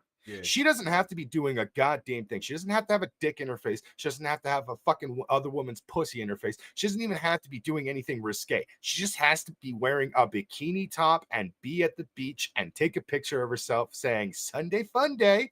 That's it. That's considered porn to like 70% of the assholes on the fucking internet. So Ishtar says, why is she so hung up on weight? It has nothing to do with marriage. Because she's a fat bitch. That's because Pearl is technically overweight. On top of that, she is shallow. She believes that women have to maintain their looks and their weight all the way through marriage, or else they're failing their husbands because that's their job. And then Fading Dark says, we don't label muscular people obese, at least not medically or in statistics. Obesity is based on body fat, not weight. See, you know your facts on what that is. If you were to go to Pearl's Twitter and state that, 1, she would ignore you, and 2, you would have 30 of her simp followers telling you how wrong you are, because Pearl is yes queening. And she doesn't want him to answer questions because he has measured takes. He doesn't have takes that she can use for gotchas. He doesn't have takes right now that are being used for viral moments. At least not in her benefit. His benefit, yes. Hers, no. Because you keep giving me these roundabout, and I'm just at yes or no. No, I'm giving you good answers. Go okay, ahead. so I'd like to finish about pornography. Go ahead. I would say it's not a deal breaker if a woman had participated in pornography. Much the same way it is not a deal breaker. Well, it's something to be very, very worried about. So I'll answer it this way. It's very hard for me to find anything that's a deal breaker for marriage, except for maybe diagnosed severe mental illness, for example, or addiction to drugs, things like that. But that would apply to men and women. So when it comes to pornography, I would say it's very concerning if you have if a woman had previously engaged in pornography, just like it is very concerning if a woman chooses to marry a man who's previously viewed pornography. But this is my question. It's like, why can't men have standards? And this is what I've noticed from the trad community and like the conservatives. It's like the quality of women keeps going down and down and down. Well, and we can't even... She can't define... Anybody who disagrees with her right now is either a simp if they're a man, or a tradcon if they're a woman. Or they're rabid feminists. Those are the 3 choices that you have in dealing with Pearl. I see no problem with tradcon. I don't understand. Like, there's some issues, but like, I still don't understand why they had a problem with tradcons not that long. They have a problem with traditional conservatives because traditional conservatives go against what the Red Pill believes in the whole, men are free range to do whatever they want, and women just have to stay at home and raise the children and take as much abuse as they get given out. Traditional conservatives want traditional conservatism. So yes, they do want the stay-at-home wife, but they also want the man to make the money, and they want that traditional conservative life. Red Pill want Sharia. That's the best I can put it. Yeah. Definitively say, hey, maybe we shouldn't marry porn stars. Maybe we shouldn't marry overweight women. It's like we constantly get rid of standards for men. No, I'm fine with standards as long as... we can't even... No, you're not, because you're not even definitively saying you shouldn't marry a porn star. Mm-hmm. You would never in a million years tell your son to marry a porn star. An active, currently working porn star? Even a previous porn you star. said former. Even former. You would never. Come on, someone you loved. Okay. And this is why. You can keep talking, or you can ask me a question. Because I was going to say, I do believe in standards, Pearl. I just believe they should be applied equally. So if women have a past in porn and that makes them unmarriageable, fine. Then we should just say any man who's looked at porn, don't marry him either. The equal. Is it okay for men to look at porn? You can ask that during your cross-examination. The equal equivalent would be a man that's participated in porn. That would be the equal equivalent. If you're really going to go apples. Dumb cunt. I'm just her capability of speaking is fucking just as retarded as the shit that comes out of her mouth. The equal equivalent, you redundant bitch. Just say the equivalency or something, for fuck's sake. There are other words. Use a thesaurus. Fuck. I can't even speak. She's making me retarded. I'm affected. You're the She also caused you to have a lisp. Yes. Like, I don't know what the fuck happened. When I was about to say the word thesaurus, I actually felt myself attempting to suddenly develop a fucking lisp, and I was just like, why are we doing this? Why are we about to do, like, within a fraction of a second, I actually forced myself to not do that, and that's what caused me to fuck up the word. And I was just like, why was I about to go fucking gay on her right now? Like, Her stupidity has crawled through the screen and up your keyboard. wait, Pearl's thoughts are copulence. Pearl is the reason straight men just go gay and never go back. Apples here, but what I'm asking is, okay, and there's lots of men who participate in porn that way. You know, a quarter of women, up to a third, have an STD. Should men marry them? Should they marry them? Yeah. Just the same reasons would apply if you asked women, should they marry men? So the whole STD thing. One, she is saying STD as a broad statement. What kind of STD do they have? Herpes is very manageable. And, believe it or not, if anybody has a cold sore, guess what? You have herpes. Herpes is very manageable. It's gotten to the point where AIDS is manageable and these people can live normal lives. The medicines are getting cheaper and getting better. And there's a current I can't remember the fucking name of the medicine, but there's a medicine out right now that they do promote on television that allows you to not spread the virus through unprotected sex. That's awesome. Now, it doesn't cure you, but it allows you to live a life. Not only does it allow you to not spread it through protected sex, it allows you to not spread it to the child that could be birthed from that. I'd like to point out that crabs is also an STD or an STI and is 100% curable if you're actually willing to put in the work. So is the clap. Like, yes. All of so saying, should you marry a woman with an STI? Yes. Because if you're marrying her, there's probably a good chance that you gave it to her. There's nothing wrong with STIs. They're manageable. There's nothing wrong with someone who formerly had one. They're manageable or they were cured. Why does that disqualify you from being married?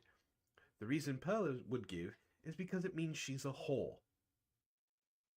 If you asked Pearl to qualify why a woman who's overweight, which she said before, shouldn't be allowed to get married, it's because she's unhealthy, she's fat, she can't give you children, she's ugly. I'm sorry. Brockus, we both have seen porn. What is what? It's 3 letters. What is one of the biggest searched terms? It's yes. BBW. BBW, big beautiful women. And we're not talking about just a little extra pounds for BBW. We're talking, as you put it in the comic book example you gave, rhinoceroses. Yes. There are men out there who adore fat women. They even have a nickname. They're called chubby chasers. And there's another side of chubby chasers called feeders. These are the men who actually meet big women and want them to get bigger, so they encourage poor eating in order to get big women bigger. Yeah. And they incorporate the food in the sex acts. Listen, humans are weird. Oh, yeah. Humans are perverted. Extremely. And men, particularly, will do whatever they can to stick their dick in whatever they can to make it feel good. I like boobs, and I will not apologize for it. So it's... She wants to disqualify women for getting married. There is... See, what she doesn't want is she doesn't want, as he said, measured answers. She wants yes or no, so she can pin him on something. If he honestly believes that it's okay to marry a former porn star and that he'd be okay with his son marrying a former porn star. She can't grasp that concept for the fact that it breaks her brain. Just want to point out, men have done porn just as much as women have done. Yes. And Men have done dirtier porn. Yeah. Because male porn stars, aside from the amateur porn stars, male porn stars who get into the actual industry, and you can ask them, I've met them, they start off in gay porn, even if they're straight. And one of the biggest niches in gay porn is gay on straight porn. So it doesn't matter if they've done porn. It doesn't matter. You can have a standard. Brockus, you can have a standard that I don't agree with. I can have a standard that you don't agree with. But my standard saying that you don't agree with doesn't disqualify that person from getting married. Just like your standard that I don't agree with doesn't disqualify that person from getting married. She is trying to disqualify people from getting married. She is trying to make people believe that certain beings who have certain characteristics that she doesn't agree with do not deserve happiness. Of course. Who have STDs, because men have lots of STDs. And if it's okay to marry them, but why is it? What about the men? It's like the because craziest men and women thing. are equal. Men and women are equal. And we should treat them equally. It's the craziest. I don't think men and women are equal. Are they equal in value and dignity? No, Sorry, just real quick. Just real quick. Trent, Sorry. you can ask questions in your cross-examination. Sure. This is Pearl. That's fine. I'm not coming at this from a religious point of view. What I am saying is that you keep telling men to lower their standards. Because you were saying, wife up these whores. 3% of women, 100 years ago, men got... Right there. Wife up these whores. That's exactly what I just said. And again, she's going to bring up the 100 years ago answer. Look, none of us want to believe it. 100 years ago was the 1920s. Do you want to know what they had in the 1920s? Booze and flapper girls. Flapper girls were that generation's versions of whores. Even if they didn't have sex. Yeah, because the skirts were just a little too frilly, a little too shiny, and a little too short. Exactly. And they were moving their hips a little too much. Yep. So I don't give a shit about 100 years ago. We're not talking about 100 years ago. We're talking about now.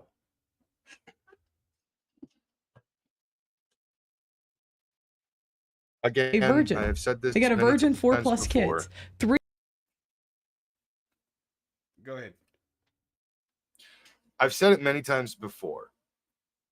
Judging the past with today's morality is retarded. Never fucking do that. Because today's morality and today's standards are drastically different from what we had even 40 years ago. What the fuck makes you think you're going to be able to get anything done judging 100 years ago? It's agreed. 100% agreed. And Fading Dark points out, prostitution is the oldest profession known to man. It is. For a reason. Men like sex. Men want sex. Cavemen liked sex. Cavemen liked sex so much that they created porn. There is naked stick-figured women on cave drawings. Because men like boobs. Men like sex. Have from ages ago. Gonna bring up the stupid 4 kids thing again. I just want this 20 minutes to go by. She's not saying anything. She's not saying anything that's like, we gave her credit in her opening 10 minutes, right? She said some very intelligent things that were true, like the laws in California and the family courts being messed up. Everything else she has said has been complete and utter garbage. 3% of women are waiting till marriage nowadays. You're saying wife them up anyway. Doesn't matter the risk. Who cares? Do you have a question, Pearl? So yeah, I'm gonna go back to STD is not a deal breaker. Yes or no? No, they're not. If they're not a deal breaker for men, they're not a deal breaker for women. Okay. On top of that, porn not a deal breaker. Having been involved in pornography. Mm-hmm. No, it's not a deal breaker, but it's something to be very concerned about. The same as if a man had been behind the camera doing OnlyFans work or working at OnlyFans. But if he's truly repented, then people can really change, and we should give them mercy, whether they're a man or a woman. People can change, but it doesn't mean they statistically do. Mm-hmm. And women that have made those decisions, statistically, the grass, statistically, it's not a happy ending for most of them. I'm sorry, Pearl. Nola, who you're talking about, still hasn't gone back to it. Is waiting for her subscriptions to fall, so she can close out her OnlyFans account, which she locked, and raised the price of it before she locked it, so no one would subscribe. Oh yeah, no, I saw all those. Okay, so I'm gonna confess something. I actually was sub to Nala's account, but only because she was doing a 30-day free trial. Shame she on you, did Brockus. it. She did it again just before she revealed to the world that not only was she not doing it anymore, but she was actually getting rid of everything. Now, here's the interesting part. In that time of silence, she was still uploading stuff to certain accounts because those are the accounts that are heavily tied to things. These were either videos that she basically was obligated to send out for one reason or another, whatever the case was. But I actually watched all this happen because I didn't think that Nala was being serious. I thought she was full of shit. So when I actually saw that she was doing a 30-day free trial, I was like, fucking let me see what's going on here. I didn't see any changes, so I thought Nala was full of shit. Cut to 1 week later, all of her fucking posts are being deleted in huge chunks. The DMs are disappearing left and right. And then she makes one post to all of anyone who was following her. Things are going to be changing soon. No one knew what it was. And then the first post that she had made in I think 3 months popped up on the top of the fucking menu. Do you know what it was? What? Her baptism video. Followed by the TikToks that she's been making in response to people thinking that she's full of shit or basically her loving Christ, everything.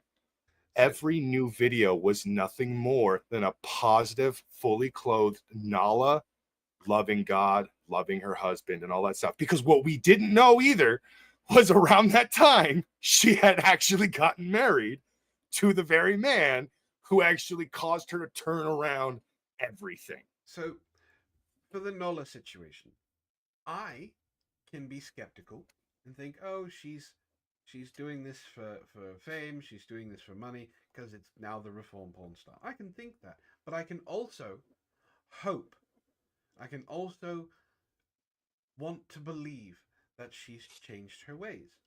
Now, do I believe she changed her ways? As far as I can tell, she has. She hasn't gone back. She hasn't. There are porn stars that change their ways and stop doing it. Yeah. There are others. I think her name's Mia Khalifa. Mia Khalifa went back, yeah. Who stopped for a very long time and then went back. Yeah. It does happen. Now, it could be, if Pearl is still around, let's say in 10 years, God, I hope not. If she's still around in 10 years, and Nola goes back to OnlyFans, she will be the first one on Twitter screaming about how she knew Nola was going to fail. And it's like, I'm sorry, she succeeded for 10 years. There are alcoholics who have been alcoholics since they were 21 years old who have failed multiple times. Just because you fall back doesn't mean you failed. It means you stumbled. You know what's interesting about the Nala situation? That Pearl and others like Pearl will never give her credit. I've actually been kind of following Nala ever since the viral video from the Whatever podcast went viral. I started checking out her social media accounts. Her Instagram account is half advertisement for her OnlyFans, and the other half is her kickboxing. Go to Twitter, same fucking thing.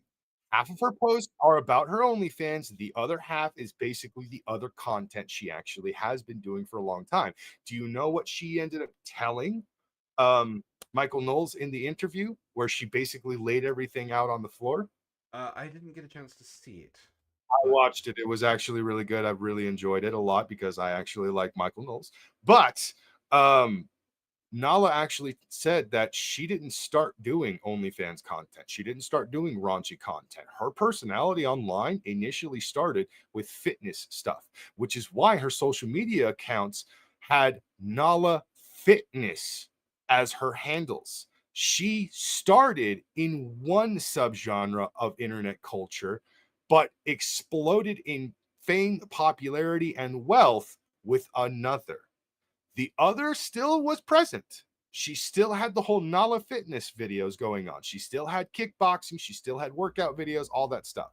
But she started doing OnlyFans. She started doing OnlyFans because her boyfriend told her to do that. She actually confessed to a lot of different things and basically pulled back the curtain and said, here's actually what's been going on this whole time. And I'm sitting there listening to the interview going, oh my God, I fucking knew it. You fucking liar. It's because like I started to notice one trend with her little advertisements. It seemed like she used the same guy over and over again, but claimed that he was a different guy each time. Yeah, no, that was her boyfriend. And I couldn't stop laughing because I started noticing this weird trend with OnlyFans women.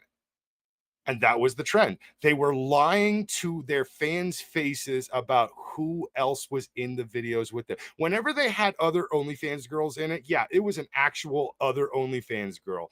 Those were real. But the guys, they were dating them the whole damn time. For fuck's sake, Lucy Mochi, I think that was her name, confessed that the guy who is the cameraman is her fuck buddy, who's in a relationship with somebody else that she occasionally have sex with too. So men want to believe the fantasy. Yes. It's that simple. Fading Duck has said a couple of things. One of her posts didn't post, I don't know why, but it says she said most women weren't virgins on their wedding nights back then either. Condoms have existed for thousands of years for a reason. They had ways to fake virginity too. Capsules filled with lamb's blood were popular in the Middle Ages. They had entire institutions dedicated to unwed mothers. They gave birth in secret, that gave up the baby to waiting couples and go home still a quote-unquote virgin to save face. There has always been, again, I keep saying men like sex. Listen, women like sex too. Women love sex, as proven by society becoming more sexual since the 60s. Women have understood, hey, there are men out there that really know how to make us feel good, which caused the men who didn't care anymore to learn how to make them feel good. It's this whole only 3% of women are virgins on their wedding night. Okay, that's the wedding night. That means they've been engaged to this man, which also means there's a pretty good chance. Let's say they were a virgin when they met him and they're not on the wedding night. It doesn't mean she cheated on him with some Tyrone down the street. It means they had sex. Do you know what soaking is? Fuck, it always comes back to this. Okay, the reason why it comes back to that, for those of you who don't know what soaking is, I'll explain it. It comes up in Mormon terminology. What soaking is, since religious people can delude themselves to believing that certain phrases and words and terms in the Bible can be altered or done something. So in the Mormon belief, the actual act of sex is moving. Genitals touching, hips moving, the two partners having sex. Soaking it's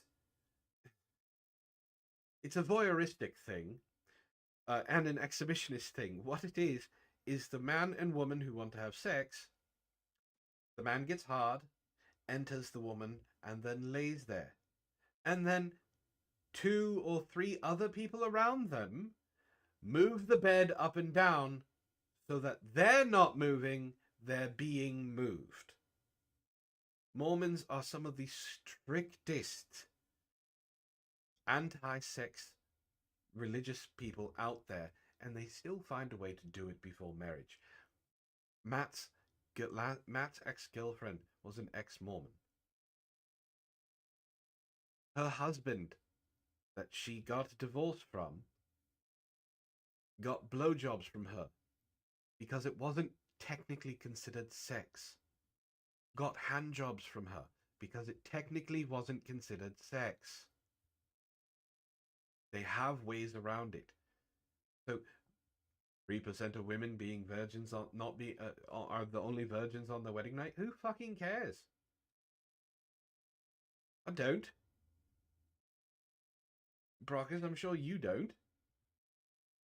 Unless that's your thing. If that's changed, that's fine.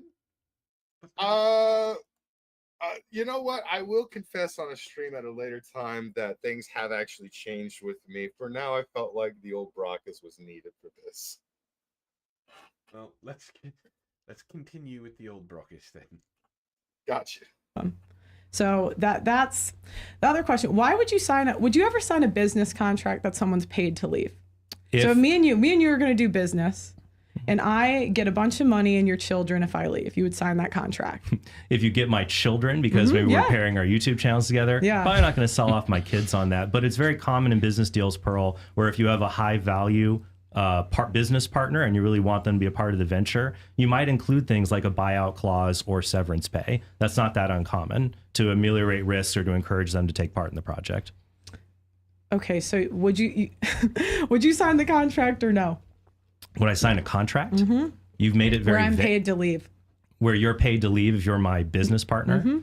It depends how much and what risk. Why can't you answer the question? Because your question is underdefined and it can't be answered. You've asked it in a very vague way, so I can only give a vague answer and reply. Okay, me and you sign a business deal, and in that business deal, and in that business deal, I get your whole YouTube channel if I leave.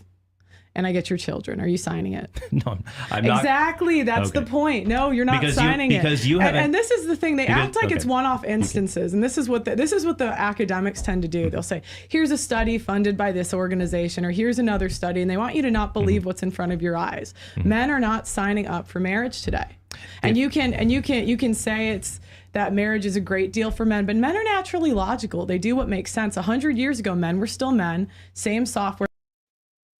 Men are logical. We actually are. We are, yes. Comparatively to women, yes, we are the logical of the two sexes. We are also retarded as fuck. We are. He is using logical as saying that is the being of a man. It's not. Oh.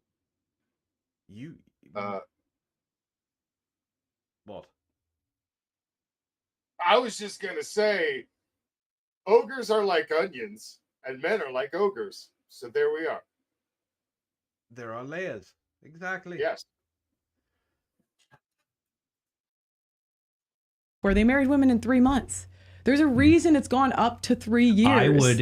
I would sign a contract where if you're undergoing significant risk, and the whole point of things that if a marriage divorces is that women undertake risks. If they come and then they give up their careers and they stay home and raise children, for example, and they do that. The majority of women aren't doing that. The majority of women are not doing that statistically. 3 out of 4 women are working, so that's not the majority. The point is, if they go and do that and they take part in a marriage, they don't want you're undertaking risks when you're involved in marriage. Well, as I stated before, women are twice as likely to end up in poverty after divorce than men. Yeah, because women are bad with money. No, what happens is women have 80% of the world's debt. Women have 80% of the world. It's always women's fault, Brockus. Remember that. What the fuck? Okay, I'm sorry. We fantasize a lot of cultures of the past. One of my biggest shticks is being part of that fantasy. I am Brockus, the Viking orc. Do you know how the Vikings treated women? What they always pushed onto the women over the men? Women were the money handlers of the family. Women were the ones in charge of money because they believed women were fucking magical. They are. I will stand by that. I will die on that hill. Women are fucking magical. Poom poom magic. But Vikings genuinely believed that women should handle the money because women were the best when it came to the money. This goes back to an era before electricity was ever a conceivable concept. It doesn't even have Okay, to go Pearl? back that far. Women, But it was. women still handle the money now. That is why a lot of things are geared towards women. Women, women pay for 80% of household household bills, household chores, not chores, household. They're the ones who handle the money now. So they pay for 80% of every. Pearl is infecting me now. Right? 80% of married women are in charge of household funds. They're Yes. the ones who pay the bills, buy the groceries, buy the extracurricular activities. They are the ones who plan the vacations. They buy furniture. They're the ones who replace the vacuum. They're the ones that buy the firewood if you want to have a pit outside. They're the ones who do most of the purchasing, which is why advertisers gear things towards women. Precisely, which is why women's magazines were, home magazines, like, how to improve your home, how to improve your beauty, shit like that. My mother was the one saving up money consistently, like a fucking miser, growing up in the 80s and 90s because she wanted to be able to afford things that were a little too expensive at the time, even. If my dad had control of the entire finances, we would have gone broke so many fucking times. I mean, we were, but still. We wouldn't have had like nice TVs or nice furniture. He would have probably spent that shit. Actually, I'm not going to go that far into the story, but basically, he would have spent it on something he really shouldn't have, and pretty much made everybody just a little bit more miserable with all the shitty furniture that we had to stay, the cat and dog piss that we had to fucking live in at one point. My mom was the one who actually saved up the money and made sure that we actually had a really nice, clean fucking home with decent furniture and decent clothing and stuff. That was my mom doing that. So when Pearl says women are bad with money, go fuck yourself, Pearl. You fucking just insulted my mother, you bitch. Yeah. So talking about your Viking heritage, Ishtar responded with math was considered witchcraft. Which yes, math is still witchcraft. I don't give a fuck what anybody tries to tell me. Yeah. You write down funny symbols and you make something happen. Fuck you. That's witchcraft. True. Ishtar also said high value sales things like timeshares are pointed towards women because they're the ones who convince. Shut up, mister. Fading Dark says, I'm a first-year resident doctor. I have zero debt. I did not know you were a first-year resident doctor. Congratulations. Oh, you didn't know she was... Yeah, no, she's she's been like in the medical field like pretty much this entire time we've known her.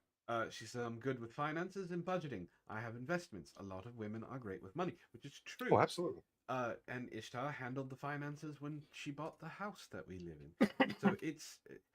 I have no idea what Pearl is saying. She is just trying to find ways to blame women.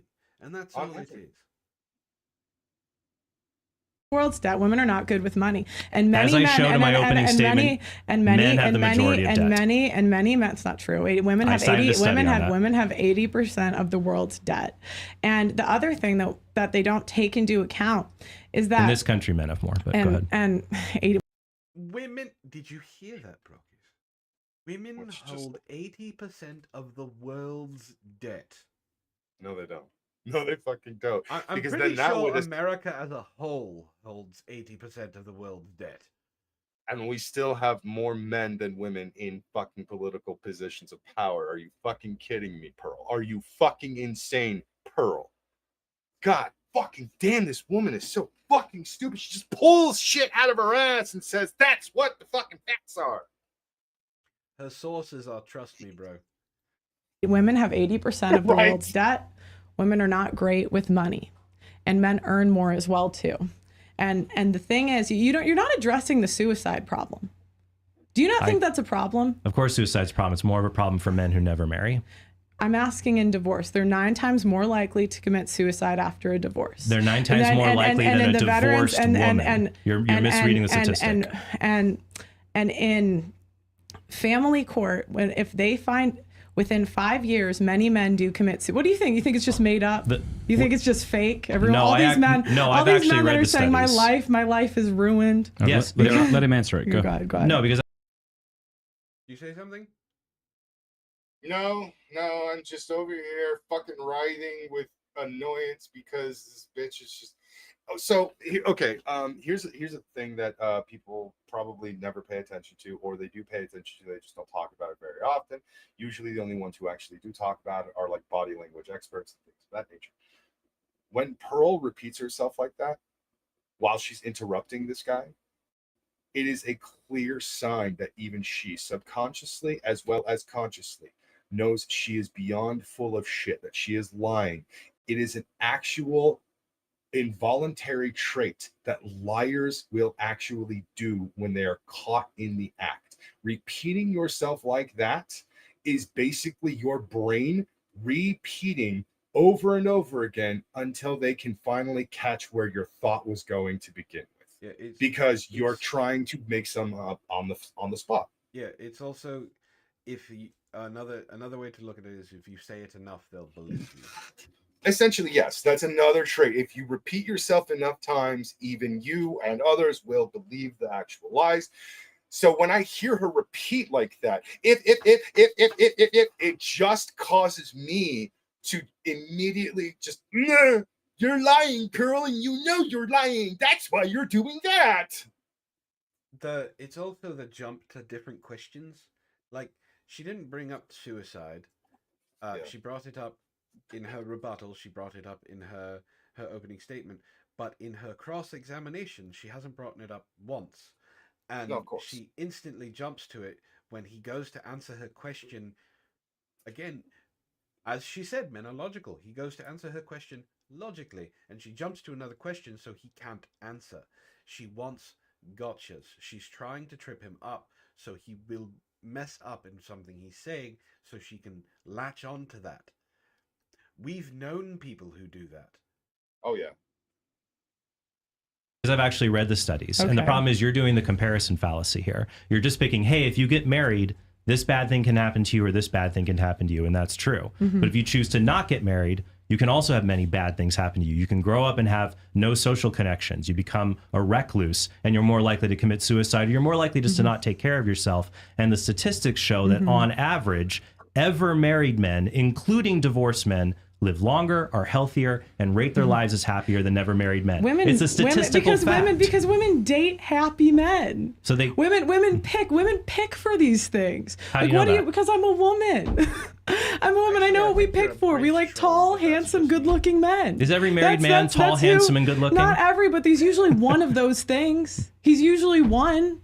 Like he's usually either successful or handsome or good. It's women don't marry homeless men off the street. There's a big difference between. Yeah, they do. Yes, they do. There are women who are desperately in love with violent murderers. Before he was murdered, Jeffrey Dahmer got love letters from women. Yes. Like, I want you to think about that. Serial killers. One of the most famous serial killers got love letters from women. Yes. I brought this up before. Jack Black. Now, I say that name now, and people know who he is. He is not the best looking man. No. He's short, he's fat, he's overbearded. He looks like Mick Foley if Mick Foley aged 10 years. And shrunk. And shrunk a bit, yeah. He's been short and overweight his entire life. If I remember correctly, before he made it big in Hollywood, he had a very long-term girlfriend. She was better looking than him. Why? Because he made her laugh. He wasn't successful. He wasn't good looking by normal standards. And he definitely isn't tall. Another point. Steve Buscemi. Steve Buscemi, we know the name. But before he got his break in Hollywood, he still looked like that.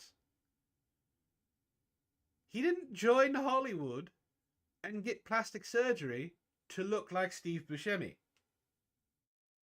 Steve Buscemi has been successful in relationships his entire life. Yeah. Steve skinny ass Buscemi was a firefighter. He wasn't tall. He was not attractive.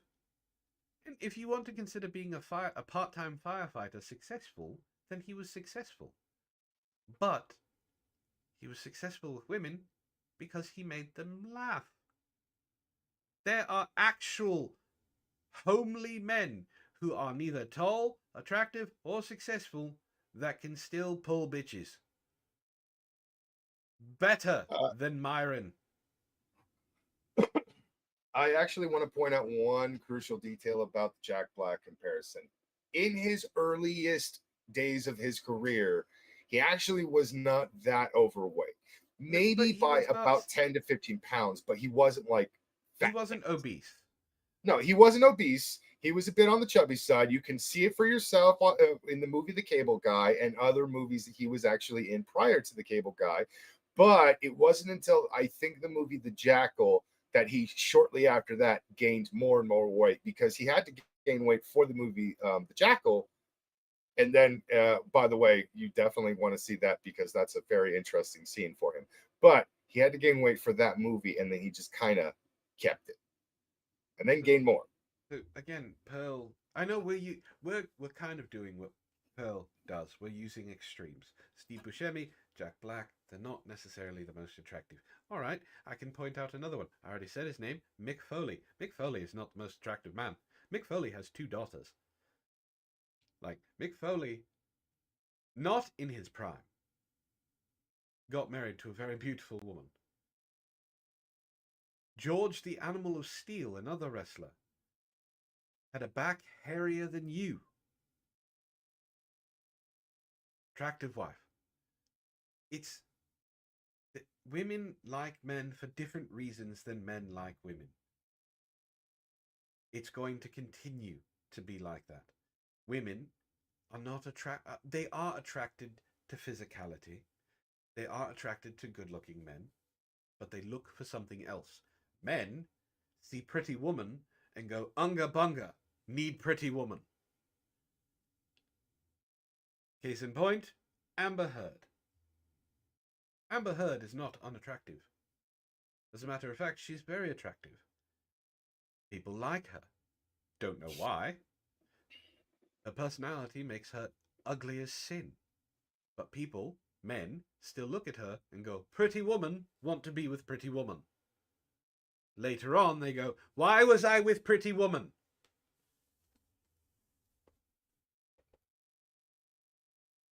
So now, because of you, I have to change my pickup line from Unga Bunga. Asshole. So just say Ooga Booga. That was... Shut up! Okay? Stop using my fucking lines! Next, you're going to tell me you use Snoochie Boochies. No. I am not... You're not Jason Mewes? I'm not Jason Mewes. I was actually going to say I'm not a former drug addict who's skinny enough to use Snoochie Boochies, but that felt a little mean. It takes all kinds. True. Tall, handsome, and successful and homeless. There's also average. No, and so my point is women tend to pick above average men. We see this on dating apps. Women swipe right 5% of the time. The number one way people are meeting... I hate that fucking study. Do you know what study she's talking about? Which study was it? That women swipe right 5% of the time. Oh, the OkCupid study, which I have explained. I hate that study. I have explained it. I explained it in my video against who was I talking about? I think it was RX Redpill. About giving an example of food. If Brockus, if you're going to go to a restaurant and they guarantee you that you are going to get what you want, no matter what, no matter how many times you send the dish back, you will get what you want. Are you going to take the first dish they give you? Most likely not. No, that's what women do on dating apps. Women look at the men, they judge them, and go, nope, not what I want. Swipe. Nope, not what I want. Swipe. He's what I want. Swipe left. Or right. Or whatever. I've never used Tinder. I have no fucking clue. I've never used OkCupid. The OkCupid study is fucking dog water. It doesn't prove a goddamn thing. All it proves is that when you're given a smorgasbord of numerous things, it allows you to choose exactly what you want. That's it. I don't remember if she was a comedian or if she's actually a pastor, but basically there was a woman who actually told this joke. And the joke was essentially a woman goes into this building, and it is a building that basically shows her husband's. Now, on the first floor, all they do is give her an explanation, and that it has 6 floors total. So she goes to the second floor, and on this floor, it's men with jobs. She likes what she sees, but she wants to know what's on the third floor. So she goes to the third floor, and she finds out this is the one where it's men with jobs, and they get paid really well. And with each floor, it keeps getting better and better until she reaches the top floor, because she keeps finding something that she really, really likes. But she now wants to know what's on the top floor. And on the top floor, she can't go back down. That's one of the rules. You can't go back down. You can't actually go back to, the previous floor or anything like that. You have to stick with the floor that you've chosen. She goes to the very top floor, and there's nothing there except a sign that says, this is just to prove that women are never fully satisfied with their choices. That's it. It's a joke, but basically it's actual fucking, it really happens. But it's not just women who do that. No, men do it too, except men, again, as I said, men look at it, go, pretty woman, swipe, pretty woman, swipe, pretty woman, swipe. It's the availability of choice. Yeah. That's all the OkCupid study proved. The availability of choice. That's it. I hate this study. That's because on dating apps, but 3 you don't know what times you're talking about. You're not even out dating. Like, that's I do. Because on on dating apps, Pearl, the reason that women are so choosy is because there are 3 to 4 times as many men on dating apps than women. Mm-hmm. So men will be constantly swiping right. Women can be more choosy in that environment because there's just so many more men. But in real life, when you look at a 1993 study, another one by Taylor and another one by Taylor done in 2011. Social media. I would like to finish. Before Taylor study in 2011 shows that men and women, when they get married, they tend to be within the same social range and attractiveness. So while for dating and hookups, you're correct, women on social media apps, because there's so many men to pick from, go for the higher quality men. When it comes for marriage, people tend to marry within their own social and attractiveness value bracket. I'd like to say that Matt shot way out of his social bracket when he married Ishtar.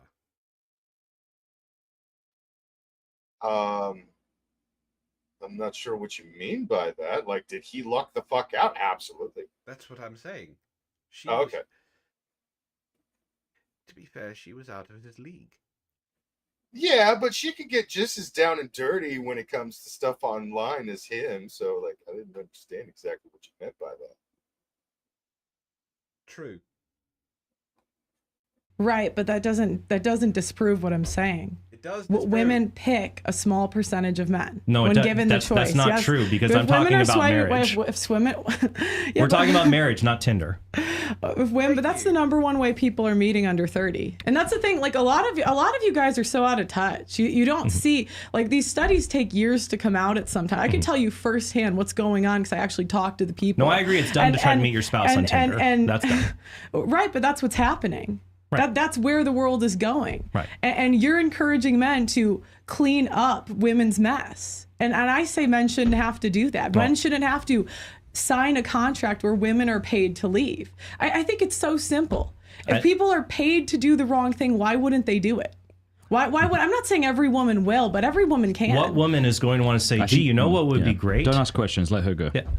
Well, I'll go. Well, you can answer it, yes, but don't I will ask her a answer question. it. No, the women aren't saying, gee, it would be so awesome if I married this guy and then got full custody of the kids. So now I'm a single parent and I have to take care of these kids. Good thing he sends me $440 a month to help with that. That doesn't sound like a great deal to me. $440 over 18 years is over $100K. That's life-changing money. That is life-changing. And this is the thing. This is try this raising is the thing. children on three kids on $440 a month. And this is the thing. This is the other thing that you don't think of. Oh, this is the other thing. See, I'm not used to. I always have to write it down. You said that men don't fight for custody. This is the problem with men in statistics. This is the problem when people just read studies and they're not actually in the field. You don't know why. You don't know why men aren't fighting, because a lot of times men are in the position they cannot afford to fight for custody, and the lawyers will tell them not to do it because they spend $50,000. You know, I interviewed one guy, $1.5 million in Texas. $1.5 million on a divorce. He still didn't get primary custody. These cases are common, and if you spent a day in family court, if you actually were in the field, you would know. Okay, so that's an anecdote, and it also doesn't say anything about marriage, because if a man hooks up with a woman or cohabits and she gets pregnant, he can have the same issues. So this is not unique to marriage. Well, yeah, but marriage puts them at a higher risk because they're on the hook for alimony as well. Alimony is only paid out in 8% of marriages. I know, but what does a man get out of marriage that he doesn't get out of a live-in girlfriend? What benefit? Well, he doesn't. One benefit, he's not a 45-year-old guy saying, "Can I bring my girlfriend to the party?" Who cares? One, he's not that. He's a mature, stable person. Okay. What does he get out of it? He lives benefit? longer. He's healthier. No. What benefit does he get out of specifically signing that contract? What does he get? Women give children outside of marriage, so that he doesn't get that. The women gain weight after marriage. He doesn't get that. And all of the stats you're saying you're attributing to marriage, I would disagree. Well, I would say that women tend to marry happy, successful men. That is just a correlative theory that you have, and that's not true, because if you just look around at men, and when you do longitudinal studies that control for success, you see that's not the case. One longitudinal study found that after a man gets married and upon the birth of his first child, he works 10 to 20 hours a week more than unmarried men. Right, because women love spending men's money. Of course he's got to work more. Even car salesmen will tell you the final say is who? The woman. It's because now he's grown up, Pearl. He's grown up and he realizes life isn't just about him. He has to take care of other people. My wife's credit card spending is off the chain. And that's the thing. I am Men in the have field. more credit card debt than women. I am in the field. All right. We are going to stop here. She's not done with her time. But I can't listen to this bitch anymore. I can't. It's physically impossible for me to listen to her. So we're going to stop it here. I think my brain turned into Swiss cheese.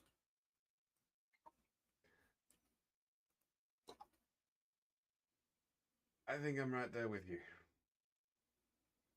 So, ladies and gentlemen, for those of you who have still stuck around, thank you for being here. Thank you for following our tangents. Thank you for participating in chat.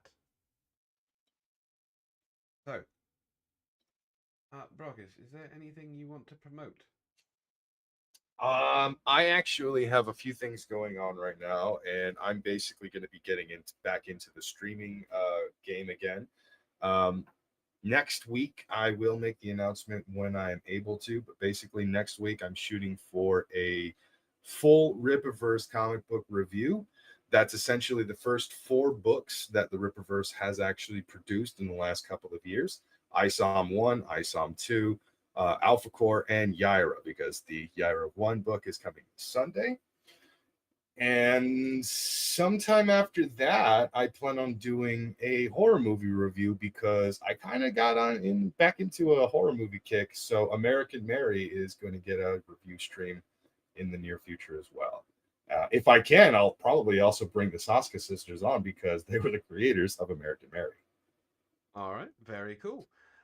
Do you want to say where you can be found? It's primarily going to be on both YouTube and Rumble. My YouTube channel right now is Brockus VO, and I believe my Rumble channel is just going to be Brockus_Fury.